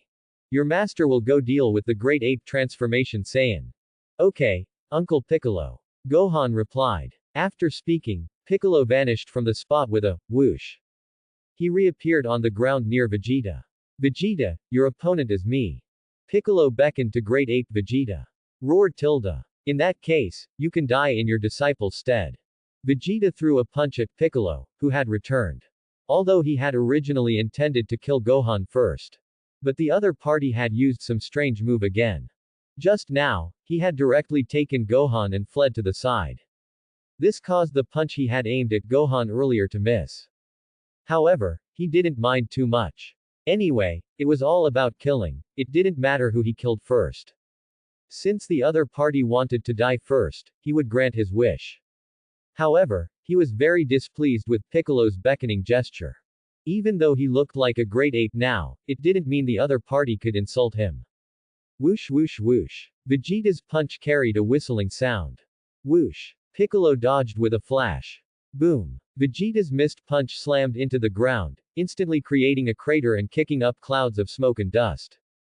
Seeing that his first punch had missed, Vegeta. He continued to throw punches at Piccolo. Whoosh whoosh whoosh. He kept punching. Each punch carried a whistling sound. Whoosh. Whoosh. Whoosh. Piccolo dodged each of the punches aimed at him. Boom. Boom. Boom. The ground where Piccolo had once stood collapsed under Vegeta's punches. The earth shook, and the area was a mess. Roared Tilda. Good speed. I didn't expect you to be so good at dodging. Your strength is greater than I imagined. It seems I underestimated you when I privately analyzed you only had 10,000 battle power. Although my battle power detector is damaged, so I don't know your exact battle power. But judging from your performance just now, your strength must be considerably greater than your disciple Kakarot's son. After all, if he had taken those punches I just threw, he would never have been able to dodge them so easily. So you are very strong, Namekian. Seeing that he couldn't hit Piccolo with several consecutive moves, Vegeta couldn't help but praise him. However, praise was praise, but Vegeta was still very confident at this moment. In his opinion, the main enhancement after his Great Ape transformation was a 10-fold increase in strength. The increase in speed was far less significant than the increase in strength. So even if the opponent's strength was inferior to his own, the opponent could still use his speed advantage to dodge his attacks. Therefore, regarding his continuous missed attacks just now, although he was surprised, it was still within his acceptable range. Vegeta believed the opponent's fighting style, which only involved dodging, would ultimately not be able to defeat him. The one who would win this battle would only be him, who possessed greater strength. Thinking of this, Vegeta then said, "However, Namekian, although you are very strong, you will ultimately not be my opponent. Next, I will make you understand. In front of my absolute power, everything you do is nothing but a trivial trick to me." Vegeta's great ape face was full of confidence. Oh, really? Piccolo didn't care about Vegeta's string of words. Because no matter what the other party said, he would definitely be the one to win in the end. Although he currently had to fight Vegeta with only 1% of his base battle power, 150,000 battle power, to complete the system task. But with 150,000 battle power, it was relatively easy for him to deal with Vegeta, whose strength had reached that level but whose speed hadn't reached 90,000 battle power. The reason he was currently only dodging and not retaliating was because he felt that once he started to retaliate, Great Ape Vegeta probably wouldn't last more than a few hits before falling. That would be too boring. It was better to play with Vegeta first, letting him attack freely. Ha ha ha ha. This next move, let's see how you dodge it. Vegeta laughed wildly. He knew that with his speed, ordinary punches and kicks would be difficult to hit Piccolo. So, to deal with Piccolo, he needed to use some moves that could hit him.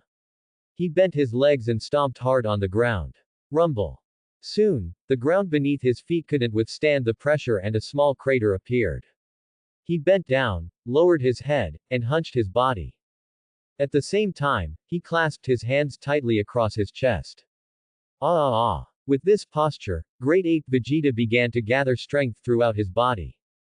His massive, mountain-like body began to emit a strong white aura all over. With him as the center, the crater beneath his feet continuously expanded outwards. The scattered stones on the ground also floated up from the ground like flying sand and stones due to the aura he was emitting at this moment, flying in all directions. Looking at Vegeta's stance, Piccolo could immediately roughly analyze what the other party was trying to do. Because the other party at this moment was a bit like his former self. He remembered that in the past, at the World Martial Arts Tournament, he had also used a move with a similar stance to Vegeta's current one against Son Goku at the time. It was a large-scale, all-directional destructive move. At that time, he was not yet a transmigrator. He naively thought that such a move would be effective against Son Goku. As a result, even after he used that move, blasting the entire small island flat, Son Goku still blocked his attack. After that, Son Goku severely beat him, who had wasted his stamina after using that move, almost making him lose the match. Facts proved that such large-scale moves were nothing but a lot of sound and fury, serving no purpose other than wasting stamina. He didn't even consider that his power was fixed. If he made the attack range so large, then the power would obviously be dispersed. Once the power was dispersed, the destructive power would naturally weaken. How much effect could weak destructive power have? Now it seemed that the reason his original self later invented the special beam cannon was also related to the failure of that large-scale destructive move at the World Martial Arts Tournament. Since large-scale attacks were not effective, he would do the opposite. Thus, he invented the special beam cannon, which concentrated power into a single point. However, the special beam cannon also had a fatal flaw. That was, the charging time was simply too long. He wondered if he, as a transmigrator, could find a way to improve it. Ideally, he would create an instant cast version of the special beam cannon that didn't lose any power. While Piccolo was thinking this, Vegeta had been gathering power for quite some time. At this moment, the energy gathered on Great Ape Vegeta's body was already astonishing. His aura gave off a suffocating feeling. He suddenly spread his hands apart, straightened his waist, and lifted his head. He made a large T shape with his body in the air. Ha. Let's see where you can hide from this move now. Die. Namekian. With Vegeta as the center. An astonishing energy wave expanded instantly like an inflated balloon. A powerful shockwave spread wildly in all directions. And this 360-degree, omnidirectional energy wave, naturally, as it rapidly expanded like a balloon, finally reached Piccolo and slammed into him. Facing this balloon-like, expanding energy wave centered on Vegeta, Piccolo, though unafraid, still stretched out his hand to block it so that his clothes wouldn't be caught in the blast. Bang! Piccolo's palm quickly met the energy wave. Immediately, he felt a pushing force emanating from his hand. This force desperately tried to push him back, to engulf him. Whoosh, whoosh, whoosh. Piccolo's cape behind him flapped fiercely, buffeted by the strong airflow emitted by the energy wave. Seeing his move hit Piccolo, Vegeta was overjoyed. He felt that his attack had finally struck the opponent. He let out a loud, mocking laugh. Ha ha ha ha. You can't dodge this now, can you? What if you're fast? You, who are inferior to me in strength, will ultimately be defeated by me. Saying this, Great Ape Vegeta, still in a spread-eagled pose, increased his output. Ha ha ha ha. You absolutely cannot withstand this move of mine. You will ultimately be engulfed by my energy wave. He wanted his energy wave to engulf Piccolo even faster. Ha! However, Vegeta soon stopped laughing. Because Piccolo, in his line of sight, after his hand collided with the energy wave he had unleashed, did not retreat a single step due to the energy wave's pushing force. Even after he increased his output, this situation remained unchanged. The opponent's figure remained perfectly still, let alone having the energy wave engulf him. How is this possible? Your strength can actually withstand this attack of mine. Seeing that this move of his was useless against Piccolo, Vegeta continued to increase his output, maximizing his strength. However, he had fired all the energy he had gathered earlier. The output of the balloon expanding energy wave had completely ended. Whoosh, whoosh, whoosh. Piccolo, in the panting Vegeta's vision, although his hand that had caught the energy wave was smoking, was still completely unharmed, not a scratch on him. It was clear that this move of his was completely useless against Piccolo. HMPH. Vegeta. Your move is too flashy and unsubstantial. It's nothing special. Let me tell you the truth. A move like yours can't possibly work on me. Piccolo mocked with a sneer. Just as he had thought, this 360-degree omnidirectional energy wave, because its attack range was too vast, resulted in its power being too dispersed. So, while such a move looked very intimidating, its actual power was nothing special, just for show. Furthermore, his current combat power was controlled at 150,000, while the opponent's combat power was only 90,000. Wasn't it easy for him to withstand such a paper tiger attack? Facing Piccolo's mockery, Vegeta gritted his teeth. Actually, Vegeta wasn't stupid. He also knew that such a move would disperse and weaken his power. The reason he still used such a move, despite knowing this, was because the original Vegeta believed that his strength should be far superior to Piccolo's. Even if his wide-range attack dispersed and weakened his power, as long as it hit Piccolo, he believed that even this weakened power should be enough to engulf Piccolo. He didn't expect the opponent to withstand this move of his so easily. It could only be said that not only in speed, but also in terms of strength, the opponent was far stronger than he had imagined. Vegeta was extremely vexed now. He felt that he had no way to deal with Piccolo. Concentrated attacks couldn't hit Piccolo. Wide-range, omnidirectional attacks could hit Piccolo, but because their power was dispersed, even if they hit the opponent, they couldn't pose a threat. Roar. Great Ape Transformation. Vegeta suddenly opened his huge mouth and fired a massive chi wave straight at Piccolo. Whoosh. Naturally, Piccolo dodged it with another flash. Roar. Missing once, Vegeta continued to emit energy waves from his mouth. Whoosh. Piccolo dodged again. Roar. Roar. Roar. Vegeta repeatedly opened his mouth and fired Great Ape cannons at Piccolo. Although he knew that such attacks couldn't hit Piccolo at all, he, enraged and humiliated, still chose to continue firing. Whoosh. Whoosh. Whoosh. And Piccolo also dodged them cleanly and efficiently, time after time. You're finished if you get hit just once. Vegeta gritted his teeth fiercely. Although the previous wide-range energy wave was blocked by Piccolo, he still believed that he was absolutely superior to Piccolo in strength. As long as his non-large area energy wave could hit Piccolo, it would definitely cause a lot of damage to the opponent. He might even be able to kill the opponent with one move.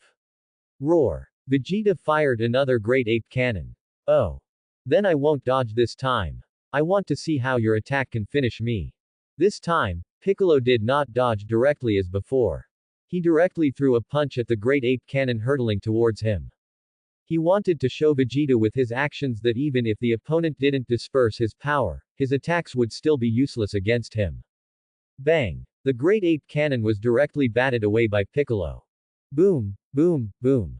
The Great Ape Cannon exploded in the distance with immense destructive power, shaking the ground. How is this possible? You can actually bat away my Great Ape Cannon. Vegeta was extremely shocked to see this. This time, the opponent not only didn't choose to dodge but also batted away his attack. Although he was very casual when firing these Great Ape Cannons, because he hadn't dispersed his power again, the combat power of these Great Ape Cannons was a solid 90,000, without any falsification. And just as Vegeta was contemplating, Piccolo, who had previously only been dodging or defending against attacks, suddenly burst forth, actively charging towards Vegeta. Yes. After playing for so long, Piccolo felt it was time for him to counterattack. After all, he was tired of constantly defending and dodging. It was time for a change of pace. Whoosh! Piccolo appeared in front of Vegeta. HMPH. Finally willing to take the initiative to attack, are you? This is exactly what I want. Seeing this, Vegeta had no choice but to stop thinking and throw a punch at Piccolo. Piccolo's active close combat was also what he wanted. As for why the opponent was able to bat away his Great Ape Cannon just now, he could only temporarily push that to the back of his mind. And facing Vegeta's huge fist, Piccolo, who had already decided to start fighting back, no longer kept dodging as before. He also threw his own fist. Boom! Great Ape Vegeta and Piccolo. Two fists, one large and one small, collided violently. The difference in their physiques was extremely stark. Vegeta's body was like a small mountain. In contrast, Piccolo's figure seemed somewhat tiny in front of him. It could be said that, if judged solely by appearance, in such a direct fist-to-fist clash, Piccolo would definitely be the one sent flying. But the truth was, Great Ape Vegeta's body suddenly reeled back repeatedly, letting out a pained shriek. Piccolo, on the other hand, stood completely still, looking relaxed and at ease. In this direct clash of fists, Piccolo clearly had the upper hand. Hoo. After expending some effort, Vegeta finally stabilized his continuously retreating body. The Great Ape's feet left two deep, long furrows in the ground. I just lost to him in strength. How is this possible? His expression at this moment was extremely grim. Although he still found it a bit hard to believe, the undeniable facts forced him to accept it. He had indeed lost the recent fist fight. His hand, which he had just used to clash with Piccolo, was still throbbing with pain. My strength is also inferior to his. My speed is not as good as his. My strength is not as good as his. Then compared to him, do I not even have a single advantage? Am I really inferior to him? Even with all his previous confidence, Vegeta's heart was now wavering. Before, when his attacks were constantly dodged by Piccolo, he could rationalize that Piccolo only had a speed advantage. When his wide-range attacks were blocked by Piccolo, he could rationalize that his power was too dispersed, which led to it having no effect on Piccolo. When his Great Ape Cannon was deflected by Piccolo, he could also reluctantly rationalize that his attack was too casual, but now, in such a direct fist-to-fist collision, he still lost. This could only mean one thing: the opponent's strength was indeed greater than his. The opponent was far superior to him in both speed and strength. Vegeta was a little lost now. He didn't know whether he should be horrified, angry, or afraid. Now you finally understand, don't you? I, your opponent, am not only faster than you, but also stronger. Piccolo, with his arms crossed over his chest, mocked, watching Vegeta's fluctuating expression. Piccolo actually found Vegeta in his current state quite amusing. You dare to mock this prince?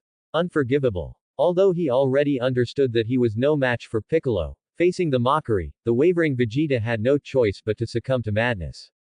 He recklessly launched another attack towards Piccolo. Then let's continue. No matter what, you will never be my opponent. Piccolo didn't care about Vegeta's madness. He would just continue fighting him. Bang bang bang. Vegeta attacked frantically. However, it was all useless. He still couldn't do anything to Piccolo. Whoosh! Piccolo flashed behind the great ape. Thud! He delivered an elbow strike to its neck. Ah! Vegeta shrieked in pain from the blow. Immediately after, Piccolo moved to great ape Vegeta's chin. Thud! He directly delivered an uppercut to its chin. Oof! Vegeta was hit so hard that several of his ape teeth fell out. Thud! Piccolo punched its abdomen again. Ah! The intense pain in his abdomen made Vegeta involuntarily spit out a mouthful of ape blood. At this moment, Vegeta was utterly helpless against Piccolo. He could only take a beating. It's time to end this fight. Whoosh! Piccolo flashed next to one of the great ape's fingers. He picked up one of Vegeta's fingers. With a move of 4 ounces deflecting 1,000 pounds, he tossed the great ape high into the air. Piccolo extended one hand, palm aimed at great ape Vegeta in the sky. Special beam cannon. He fired a special beam cannon from his palm, directly at Vegeta. Of course, to avoid killing Vegeta, he had controlled the power of this special beam cannon. It would severely injure Vegeta, but not kill him. At this point, the battered Vegeta naturally had no way to avoid the special beam cannon. Soon, rumble. The special beam cannon exploded upon hitting Vegeta, causing thick smoke to billow. After the smoke and dust cleared, Great Ape Vegeta was seen rapidly falling to the ground. Thud. The Great Ape crashed to the ground. After a while longer, Vegeta struggled to get up from the ground. He was spitting out large mouthfuls of ape blood. Oh, he's quite tenacious. Seeing this, Piccolo couldn't help but admire Vegeta's resilience. Although he had held back with his special beam cannon earlier to spare Vegeta's life, in his calculations, Vegeta, after taking that blow, should have been unable to get up again. He hadn't expected the opponent to still be able to stand. However, even so, the opponent was now very heavily injured, and his chi was extremely weak. He probably couldn't pull any more tricks. Vegeta, are you convinced? Piccolo walked closer to Vegeta, asking. Vegeta said nothing in response. He just glared at Piccolo. It could be said that if looks could kill, Piccolo might have been killed 100 times over by Vegeta at that moment. It seems you're still not quite convinced, huh? Piccolo sneered. Whoosh! Piccolo suddenly vanished from his spot. Soon, he appeared behind Great Ape Vegeta. He raised his right hand high, then condensed a golden, sharp chi blade that enveloped his right palm. Hoo. Piccolo, with a whooshing sound, swung the chi blade in his hand towards the base of Great Ape Vegeta's tail. Against this, Vegeta, almost powerless at this moment, naturally couldn't resist. Slice. Vegeta's giant tail was directly severed by the chi blade. Vegeta screamed in agony. At the same time, in Piccolo's sight, Vegeta's massive body began to slowly shrink. The fur on his face gradually receded and disappeared. Simultaneously, his chi continued to drop further. Finally, he returned to his human form, transforming back to his original appearance. Thud. Vegeta could no longer support himself and collapsed helplessly onto the ground, lying face up. Hoo. He was panting heavily. He no longer had any fighting capability. Ding. Congratulations, host, on completing Choice 2 mission. Ding. Congratulations, host, on doubling your base combat power. Ding. Congratulations, host, on receiving Senzu Bean X1000. As Vegeta completely fell, the system also sent the mission rewards to Piccolo. At this moment, after Piccolo received the system mission reward, his base combat power had increased from 15 million to 30 million. If he combined that with a 10x Kaioken without injury, his combat power would be 300 million. Not bad. Feeling the surging power within him, Piccolo nodded to himself. He was very satisfied with his current strength. However, his strength had increased too rapidly. He felt that he would need to cultivate later to adapt to this current level of combat power. While some rejoiced, others grieved. Piccolo was overjoyed. But Vegeta, lying softly on the ground, was utterly dejected. Hoo. He was still panting heavily. I already underwent Great Ape transformation. Logically speaking, I should be invincible. But, whether it was speed, or strength, I was far inferior to him. Now, my tail has been severed by him. I am no longer in Great Ape transformation state. And, with my current injuries, I have completely lost any chance of defeating my opponent. I lost miserably. At this moment, Vegeta was doubting his life, which made him continuously mutter in a low voice. As the esteemed Saiyan Prince, it was his first time encountering such a setback in his life. He felt a strong sense of frustration at his failure. In his opinion, his dignity as the Saiyan Prince had been completely lost today. Of course, he still felt a bit unwilling. But his current injuries made it difficult for him to even stand up. His current mobility was, at most, crawling on the ground. So, no matter how much unwillingness and frustration he felt inside, he could only swallow it. Piccolo saw Vegeta's appearance at this moment. While he was delighted with the system's reward, he had also been observing Vegeta. Let him fend for himself. Piccolo had no intention of killing Vegeta. Besides, with the system's requirements, he couldn't kill him. As for whether Vegeta would die directly from his severe injuries, he wasn't worried about that. After all, Saiyan vitality was very strong. Even with severe injuries, they wouldn't die easily. If he just left his opponent alone to fend for himself, the opponent would probably crawl all the way, just like in the original story, and then board a universe spaceship to leave Earth, right? Thinking of this, he wanted to turn and leave, to go to Gohan, who was watching his and Vegeta's battle from a very far distance. In his opinion, the matter should be considered concluded now, and it was time for him to leave. However, just then, the system's notification sound suddenly echoed in his mind. This made Piccolo a little puzzled. Logically speaking, there shouldn't be any missions for a while. He could only stop his steps to leave and first listen to what the system had to say. Ding! The strongest God-tier choice system activated. Choice 1. The host ignores Vegeta's life or death, letting him fend for himself, and leaves directly. Reward. Combat Power plus 5. Choice 2. The host proactively gives Vegeta a Senzu bean to eat, helping him heal his injuries, and after he recovers, points him to a Tao of becoming stronger. Reward. Instant but undiminished power version of Special Beam Cannon, Controllable Destructo Disc, Solar Flare. Reward. Receive a trace of gratitude from the villain Vegeta, and allow him to prematurely enter a morally ambiguous state. Note.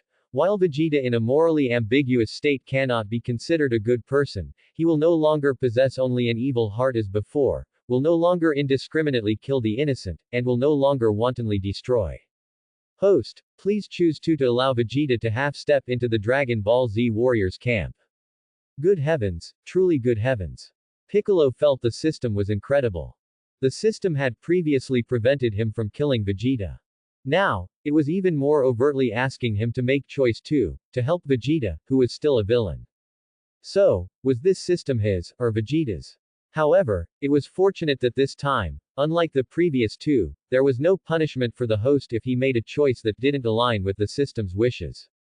This time, even if he didn't follow the system's instructions, at most he wouldn't receive the reward, there would be no loss. This made him feel a little more comfortable inside. After all, no one likes to be forced to do things. I can do it, but you can't force me. Piccolo felt that since the system was being reasonable this time, if the system wanted him to choose 2, then he would choose 2. Besides, there was a free reward to be had. Why not take it? He had wanted the instant version of Special Beam Cannon when he was fighting Vegeta.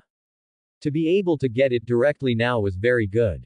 And the 2 minor skills, Destructo Disc and Solar Flare, were also good to get along the way. The system even gave him a controllable version of Destructo Disc, which was very thoughtful. It saved him the trouble of figuring it out later. Then there was Vegeta's so-called morally ambiguous state. This was also easy to understand. It simply meant allowing Vegeta to prematurely enter the state he was in at the end of the Planet Namek arc in the original story, where he was neither entirely good nor entirely bad. A half-good, half-bad state. As for what the system asked him to do, giving Vegeta a Senzu bean to eat was not difficult. But pointing Vegeta to a Tao of becoming stronger, he would have to think about that. That's it. I can do it this way. Piccolo didn't ponder for long before he came up with a suitable Tao for Vegeta to become stronger. So, with a plan in mind, he began to walk towards Vegeta. Vegeta, lying face up on the ground, suddenly heard footsteps. He barely managed to glance in the direction of the footsteps and saw Piccolo, who had defeated him, approaching. No good. He's coming over. Fool it. He must be coming to deliver the final blow, right? Am I going to die? Vegeta, unaware that Piccolo couldn't kill him due to a system mission and instead intended to heal him with a Senzu bean, thought his opponent's next step would be to kill him. So, driven by his survival instinct, Vegeta began to struggle. Even though he knew that his opponent wanted to kill him now, it would be as simple as stepping on an ant. No matter how much he resisted, it was useless. But he also didn't want to give up like that. He began to frantically move his body. Rustle, rustle. Rustle, rustle. However, despite his great effort, he only managed to crawl a few steps on the ground. Hoo. Oh, whoa. My body is too difficult to move. Fool it. I'm too pathetic. Extreme fatigue and the continuously throbbing pain from his injuries made Vegeta's movement exceptionally difficult. He felt truly pathetic. As the footsteps Vegeta heard became clearer, Piccolo had already walked to his side. Thump, thump, thump. Hearing the footsteps, Vegeta knew the other party had already arrived beside him. Fool it. Am I going to die soon? At this moment, Vegeta felt that he had no choice but to wait for death. He had no strength, and his injuries were severe. Facing Piccolo, who had even defeated him in his great ape transformation, he was simply fish on a chopping block. Thinking of this, a strong sense of fear instantly began to envelop his heart. Although he was the Saiyan Prince, he had his own confidence and arrogance. But this did not mean he was completely unafraid of death. As long as it was a living creature, it would have the instinct to fear death. Vegeta was naturally no exception. How did things turn out like this? Vegeta was in despair now. It could be said that when he first arrived on Earth, he came with a playful attitude. He had never considered the possibility of his own failure, nor would he consider whether he would die because of his trip to Earth. This kind of disastrous situation was something he could never have imagined before. And just as he thought his death was a foregone conclusion, Piccolo's voice entered his ears. Don't worry, I won't kill you. Although as I am now, I can kill you anytime I want. But for certain unmentionable reasons, I will not choose to kill you. What? Hearing this, Vegeta was extremely shocked. You won't kill me. Regarding Piccolo's words, Vegeta seriously doubted if he had misheard. Or perhaps, everything the other party had just said was an illusion caused by his extreme fear before death. Seeing Vegeta's disbelieving expression, Piccolo had no choice but to raise his voice again and say, Don't worry, you didn't mishear. Everything I just said is true. I just won't kill you. Piccolo paused and continued, and not only will I not kill you next, I will also heal your injuries. Now, although Vegeta was sure that the other party's words he had just heard were not an illusion, he was completely dumbfounded. He already found it absurd enough that the other party said he wouldn't kill him, to the point where he doubted if he had misheard or was hallucinating. And now the other party even said he would heal his injuries. He felt it was truly a fantasy, too incredible. Suddenly, Vegeta seemed to understand something.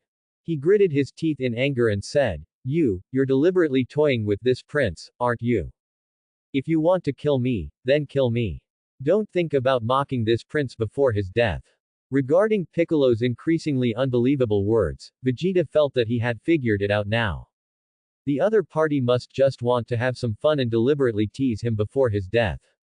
What? Not killing him, and even helping him heal his injuries. Did he really think this prince, the dignified Saiyan prince, was so stupid and easily fooled? A scholar can be killed, but not humiliated. Now, Vegeta's inner anger had begun to overpower his earlier fear of death.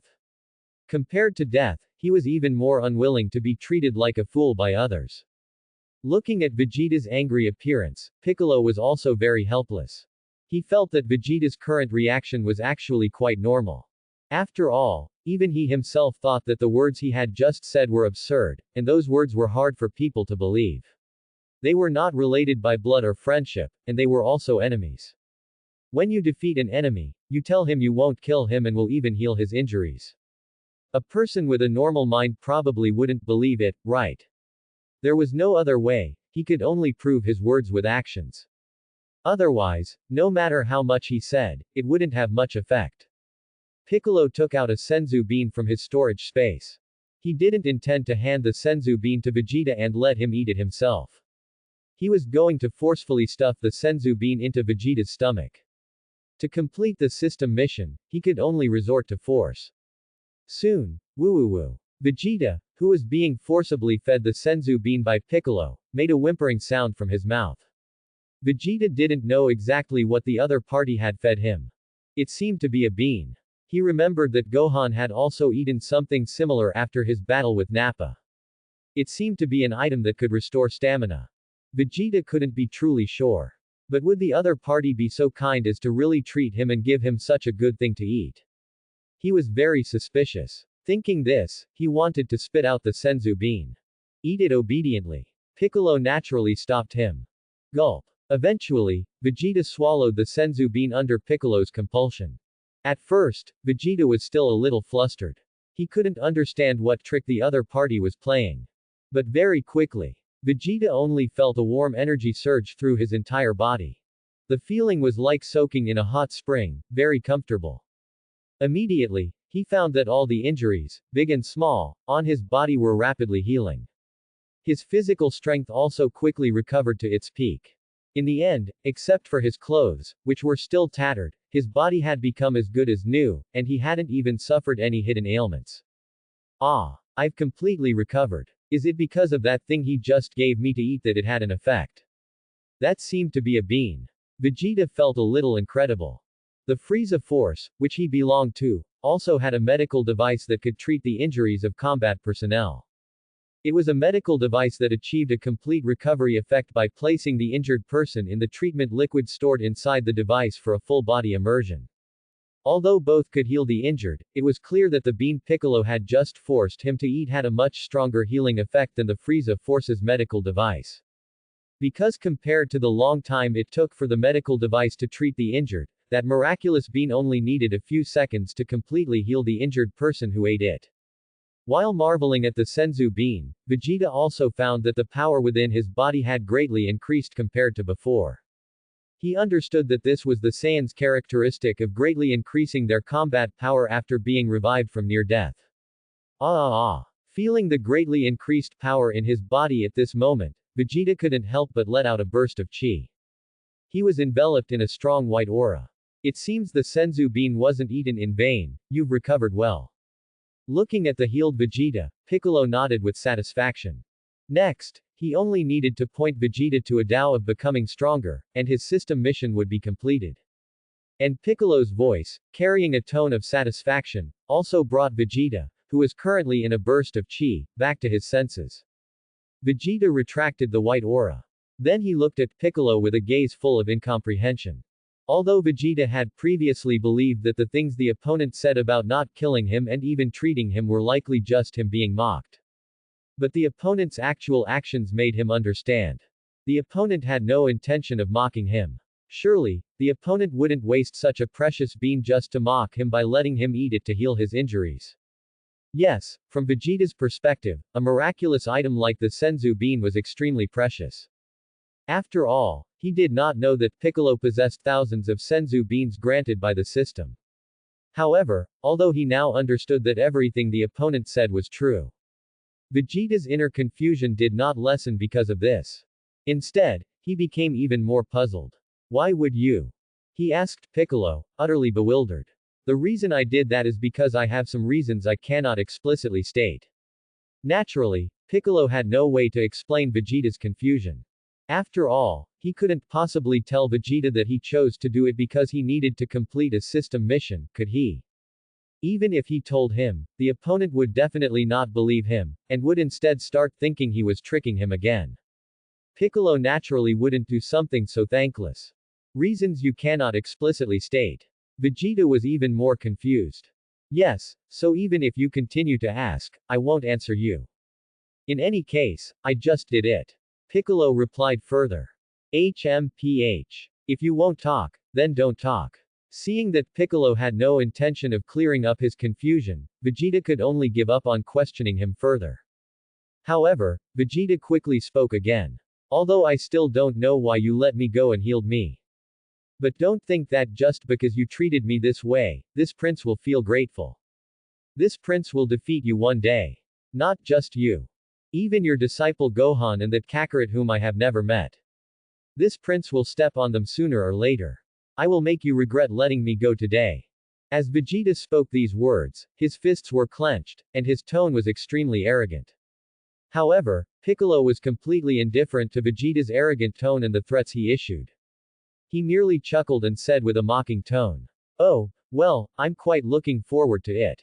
I just worry that you won't be able to achieve it. What a joke, I'm the one with the system. How could I, someone with cheats, be surpassed by you? Wanting to step on me? Go dream about it," Piccolo thought inwardly. HMPH. In response to Piccolo's mockery, Vegeta only gave a cold snort. In truth, if he could, he truly wished he could strike right now and immediately wash away the humiliation this trip to Earth had caused him.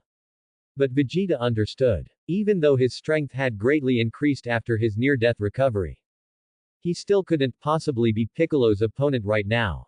After all, Piccolo's previous performance in defeating his Great Ape transformation state made Vegeta deeply understand the opponent's strength.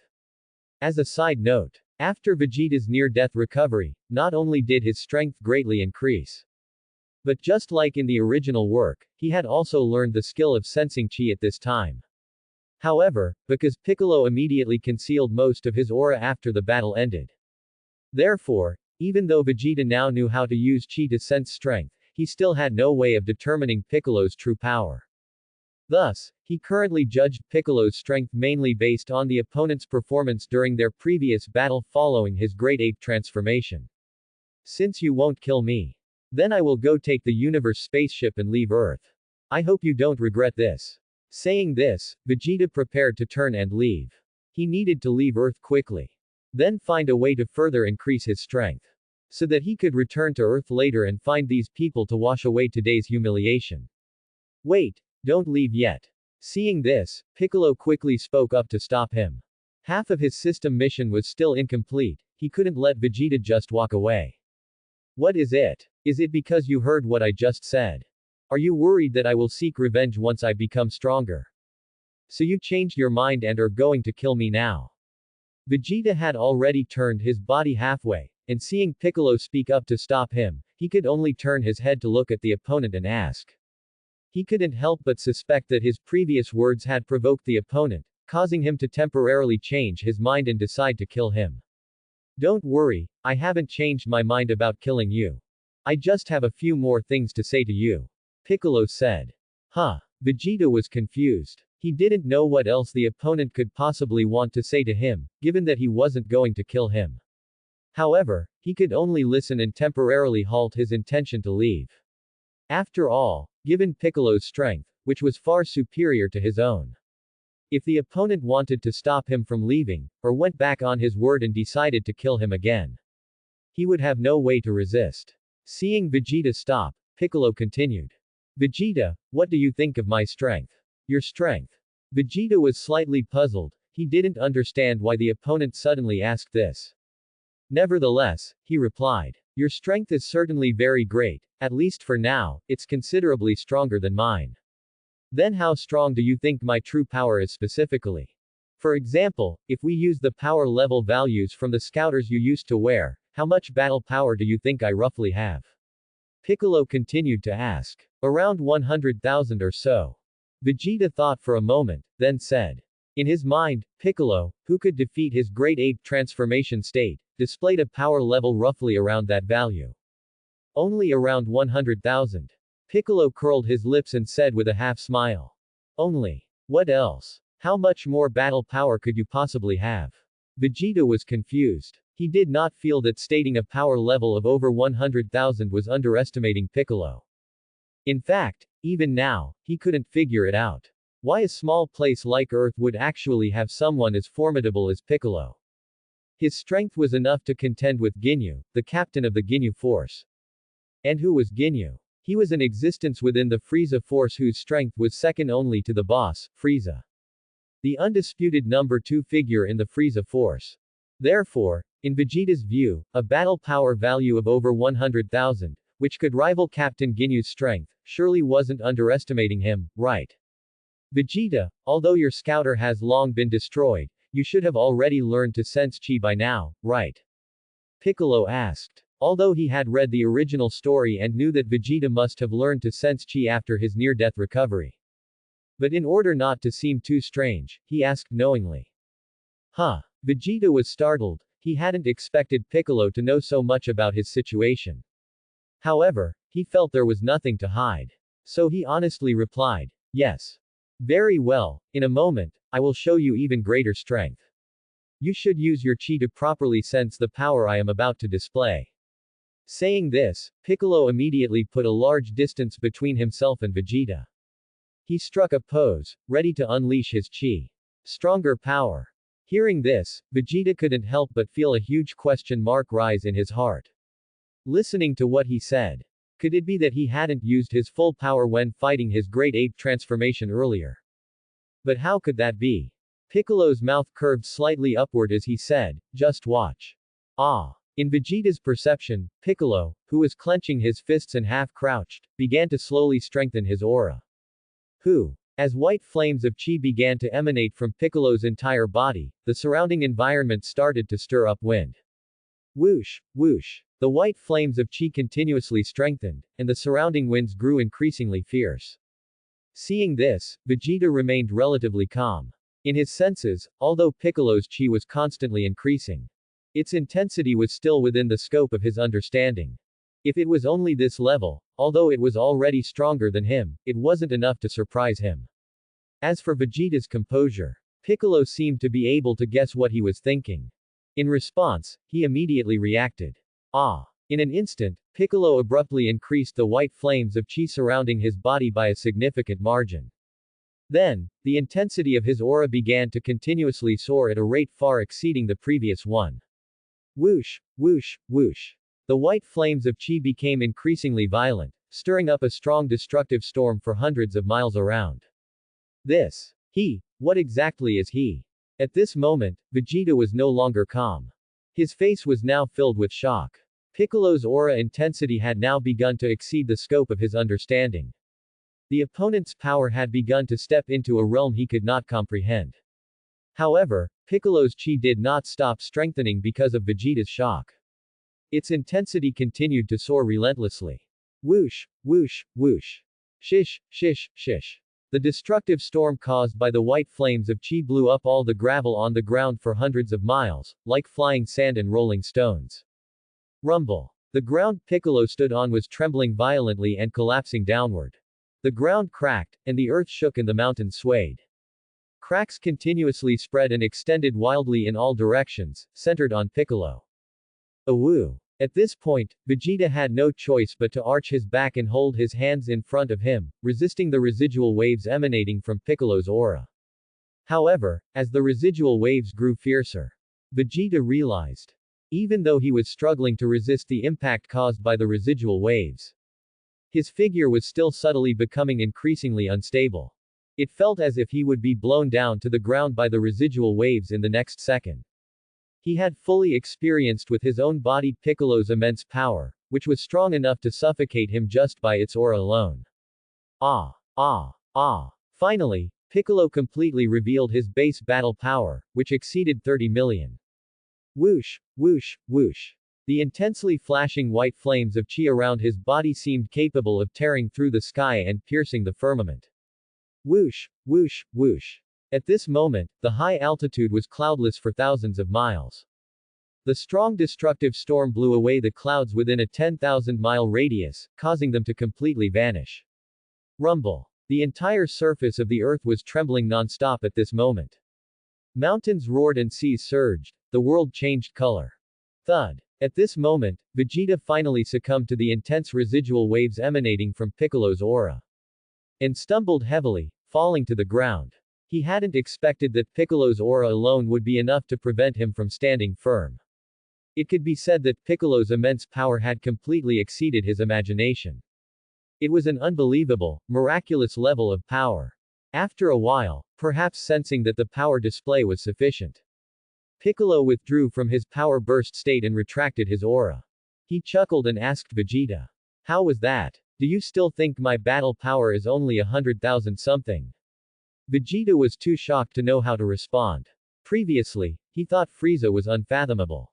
Now, Piccolo's name undoubtedly had to be added to that list of unfathomable beings. As for who was stronger between Frieza and Piccolo, with his current cognitive ability, he still couldn't tell the difference.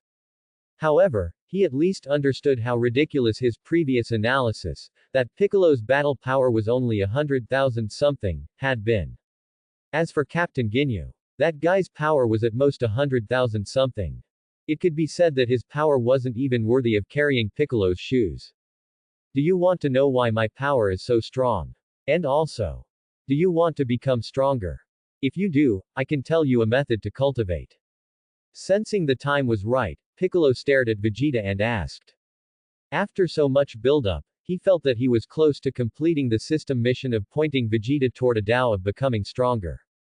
Become stronger. And a method to become stronger. Of course Vegeta wanted to become stronger.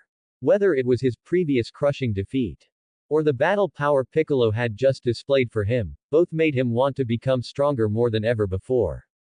Especially his previous crushing defeat. Although Piccolo hadn't killed him and had even healed him. The feeling of being at the mercy of others, with his life and death entirely controlled by someone else, was truly unbearable for him. Having this feeling while next to Frieza was one thing.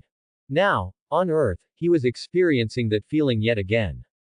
He truly did not want to experience the feeling of being like a fish on a cutting board, having his life manipulated by others. If I can become stronger, of course I want to. But would you really be so kind as to tell me? Although Vegeta desperately craved power, he was still suspicious of Piccolo's words. After all, even if Piccolo truly had a good method to cultivate and become stronger, why would he tell him? Seeing his reaction, Piccolo stopped beating around the bush. He stated frankly. Before reaching my current level of power, I utilized a high-gravity training room for rigorous training. It can be said that it is a very efficient and useful method of cultivate. As long as a person continuously adapts to higher gravity multipliers through cultivate inside it, then the cultivator's power will grow stronger by leaps and bounds. Therefore, if you also want to become stronger, I suggest you follow my example and use a high-gravity training room for cultivate. Although I cannot guarantee that your power will catch up to mine after using this method to cultivate. It will definitely allow your power to advance by leaps and bounds.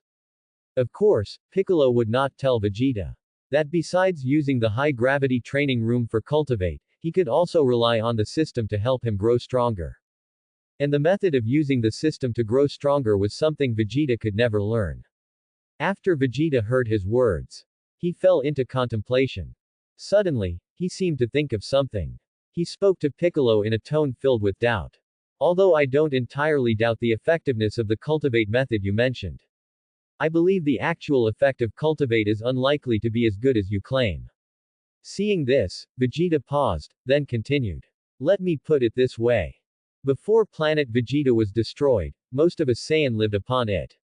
And the gravity of planet Vegeta was 10 times that of Earth. Yet the Saiyan who lived on a planet with such high gravity multiplication factors, although many had a power level of several thousand, and a few individual Saiyan could even reach over 10,000. They couldn't even reach your level of strength, let alone this prince's strength. They are far inferior. Therefore, I do not deny that the method of cultivate you mentioned is effective. But I don't quite believe that the cultivate method you speak of is as miraculous as you claim. In Vegeta's current understanding, 10 times gravity was already an extremely high gravity multiplication factor. So, he figured, the high gravity cultivate mentioned by Piccolo could only have a gravity multiplication factor of around 10 times. Thus, he was skeptical and didn't fully believe Piccolo's words. As for his doubts, Piccolo was not in a hurry. Piccolo slowly smiled and asked, do you think 10 times Earth's gravity is very high? Is 10 times gravity not high? Vegeta immediately retorted. Based on his understanding of high gravity multiplication factors, he didn't know why Piccolo would ask that. It seems I wasn't clear just now, which caused you to not fully understand what I meant by high gravity multiplication factor cultivate. I'll be frank, the 10 times high gravity multiplication factor you have in mind is garbage to me. The high gravity multiplication factor training I previously underwent was far more than just 10 times. Mine reached hundreds of times, several hundred times, or even higher gravity multiplication factors. I can tell you, the 10 times high gravity multiplication factor that you, Vegeta, consider high, wouldn't make me feel a thing. It's not even enough to pick my teeth with. I became as strong as I am now precisely by utilizing those high gravity multiplication factors that you can't even begin to imagine. Of course, there was one reason Piccolo was so strong now that he couldn't mention the system. However, as far as Piccolo was concerned, telling Vegeta just this much was enough. What? Hundreds of times, several hundred times, or even higher gravity multiplication factors. Vegeta stammered slightly. Piccolo's words could be said to have shattered some of his previous understandings. He had never thought about the existence of gravity multiplication factors higher than 10 times gravity. Nor had he ever considered using gravity multiplication factors above 10 times for training. Piccolo's words felt like a sudden wake-up call to him. This caused him to tremble all over just now, so surprised that he was stammering. In fact, people are often like this. Their way of thinking has limitations. At times like these, they need someone to guide or enlighten them. And once someone guides or enlightens them, allowing them to jump out of their mental limitations, they will then understand and realize things very quickly, grasping the situation instantly. For example, if the Vegeta in the original work hadn't seen Son Goku become powerful by training in 100 times gravity, he wouldn't have thought to use a 300 times gravity room for cultivate later on. And with the breaking of his mental limitations, coupled with the powerful strength Piccolo had personally shown him earlier, Vegeta was now completely convinced of the cultivate method provided by Piccolo. However, very soon, Vegeta raised a new question. Although I now believe your words and admit that your cultivate method is useful. But what about the cultivate location? If there is no training facility that can be used for gravity cultivate, then your words are essentially useless. Are you suggesting you can hand over the high multiplication factor gravity site you used previously for me to cultivate? Vegeta asked doubtfully. The Frieza force he belonged to, although its level of civilization was far higher than Earth's, it did not have equipment like an ultra-high multiplication factor gravity training room available for him to cultivate. As for Vegeta's new question, Piccolo, who already had a plan in mind, naturally had an answer. Although it was impossible for him to let Vegeta directly use the gravity training room he had wished for Shenron Porunga to create for him on planet Namek, he still had other ways. I have plans for my own gravity training room, so naturally, I won't let you use it. Piccolo would not tell Vegeta that he planned to let Son Goku and Gohan cultivate in his gravity room, which had a maximum multiplication factor of 3,000 times. But I have a way for you to use another gravity room. Piccolo smiled. What method? Seeing that Piccolo could solve the difficulty, Vegeta eagerly pressed for an answer. And Piccolo didn't keep him in suspense. On this planet Earth, there is a large city called West City. And in this large city of West City, there lives a woman named Bulma. She is the young miss of a company called Capsule Corporation on this Earth. By the way, Capsule Corporation's headquarters is also in West City. Hearing this, Vegeta couldn't help but interrupt. Hey, what does a woman have to do with a gravity room? Get to the point. He didn't understand why Piccolo kept talking about a woman. Piccolo did not feel life-chi about his interruption. Don't rush, listen to me finish first. That woman named Bulma is certainly related to the gravity room you will be using. Don't just look at her as a woman. She is a super genius scientist. Her talent and technological level are absolutely no worse than those alien scientists you've seen in the universe before. In fact, she far surpasses them. If you want a gravity room of your own, if you want to become stronger, then go find her at Capsule Corporation headquarters in West City, which is Bulma's home. With her capabilities, she can definitely build a high multiplication factor gravity training room that will satisfy you. Piccolo then told Vegeta the exact address of Capsule Corporation headquarters in West City, Bulma's home, which he knew. Alright, Vegeta. I have told you the cultivate method and Bulma's home address. I have basically finished saying everything I needed to say. As for how you should beg her after finding her, and make her willing to build a cultivate gravity room for you to cultivate, That is your problem now. Piccolo said, smiling. After hearing Piccolo's words, Vegeta knew that if he wanted a high multiplication factor gravity room of his own, he would have to beg someone. This made the usually arrogant him grit his teeth slightly. Fool it. I never thought this prince would have to beg someone. And beg a woman, no less. Although he was unwilling in his heart. But in order to become stronger, the helpless him could only do so. After all, he desperately wanted to improve and become stronger right now. To become stronger, he could only temporarily abandon a part of his dignity. Hey, Namekian. That should be all you have to say, right? If there's nothing else, I won't stick around. Vegeta asked, looking at Piccolo.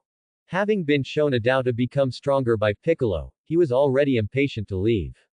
He wanted to find Bulma quickly, and then rapidly become stronger himself. No. I've said everything I needed to say. Piccolo replied with a slight laugh. He truly had nothing left to say to Vegeta now.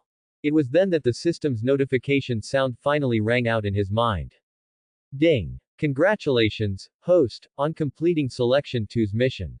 Ding. Congratulations, host, on acquiring the skill, Instant Cast Special Beam Cannon. Ding. Congratulations, host, on acquiring the skills, Controllable Destructo Disc, and Solar Flare. Ding. Reporting to the host, Vegeta has officially entered the state of being both good and evil. Piccolo secretly nodded in response. The system mission was finally complete. I will definitely defeat you in the future. I will certainly be able to do it. After all, I am the noble Saiyan Prince. And you are merely a measly Namekian. Once I master the method to cultivate, I will surpass you sooner or later. Vegeta said, giving Piccolo one last look before leaving. Hoo. Then he shot into the sky. He flew toward the direction of West City on Earth. He truly is the arrogant Vegeta from the Dragon Ball series. He couldn't forget to throw out a threat even right before leaving. Watching Vegeta's figure rapidly disappear into the sky, Piccolo couldn't help but curl his lip.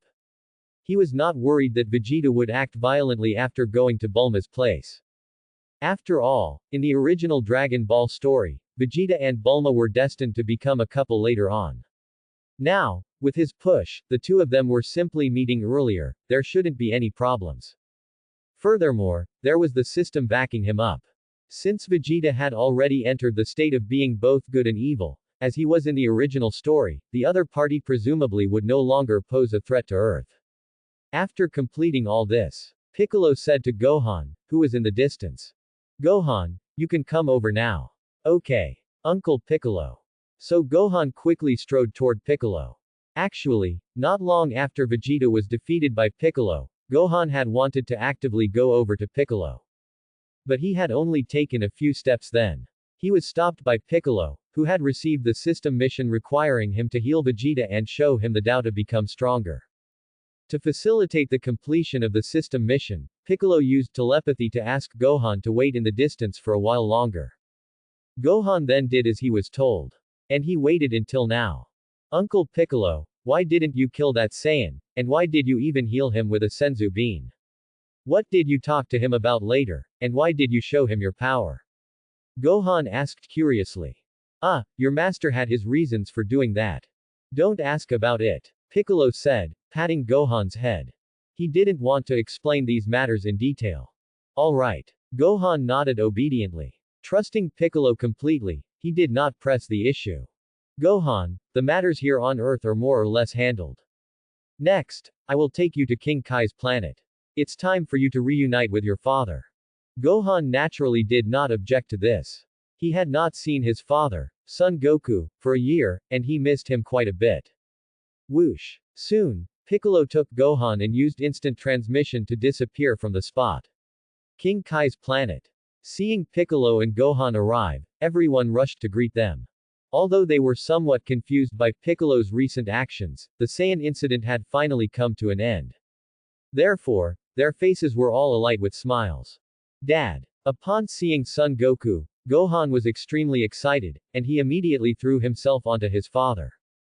By this time, Son Goku had already recovered from the depression caused by the truth of the Saiyan Great Ape transformation, thanks to everyone's comfort. He patted Gohan's head and said, feeling relieved and happy. Gohan, You've become stronger. I saw all of your battles against the Saiyans on Earth through King Kai's special ability. It's incredible that you protected Earth. You are truly a man now. I am proud of you, son. Gohan nodded vigorously in response, feeling happy from the bottom of his heart for his father's praise. At the same time, he was deeply grateful to Piccolo, his master, who had been teaching him and training him to become stronger throughout the past year. He understood that without Piccolo's careful instruction, he could not have become so strong in such a short time and participated in protecting Earth. Krillin, naturally, also had nothing but praise for Gohan. Gohan, you're really strong. Gohan, you're amazing. Gohan. One by one, they complimented Gohan lavishly.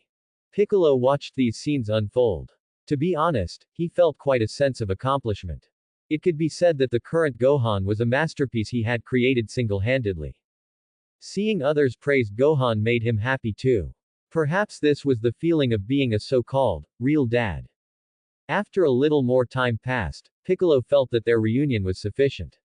He walked over to Son Goku, who had by now set Gohan down, and said, Goku, although the incident of the Saiyan invasion of Earth is over, I believe that the matter of cultivate cannot stop. Therefore, I plan to take Gohan to a new place to cultivate next. Son Goku paused, then asked, where will you cultivate? Piccolo, to cultivate on my home, planet Namek. There, I have a cultivation chamber where the maximum gravity multiplier can reach 3,000 times. I plan to take Gohan there to cultivate. To allow him to continue becoming stronger, I hope you won't object. Furthermore, I suggest you come with us too. Both you and your son should come with me to planet Namek to cultivate. Piccolo paused, then continued. Goku, although your current power is still far inferior to mine. Judging by your current level of power, continuing to cultivate on King Kai's planet or going back to Earth to cultivate will likely have little effect. So, if you still want to become stronger, it would be best to accept my suggestion. Gohan, standing nearby, also heard the conversation between Piccolo and Son Goku. He was particularly excited by Piccolo's words. Because, according to Piccolo, as long as his father, Son Goku, agreed. Then, he, his master Piccolo, and his father could all cultivate and become stronger together. He said to Son Goku, both excited and thrilled. Dad, please agree to let me continue to cultivate with Uncle Piccolo. And I also hope you can accept Uncle Piccolo's suggestion and cultivate and become stronger with us. Gohan's gaze toward his father at this moment was fervent.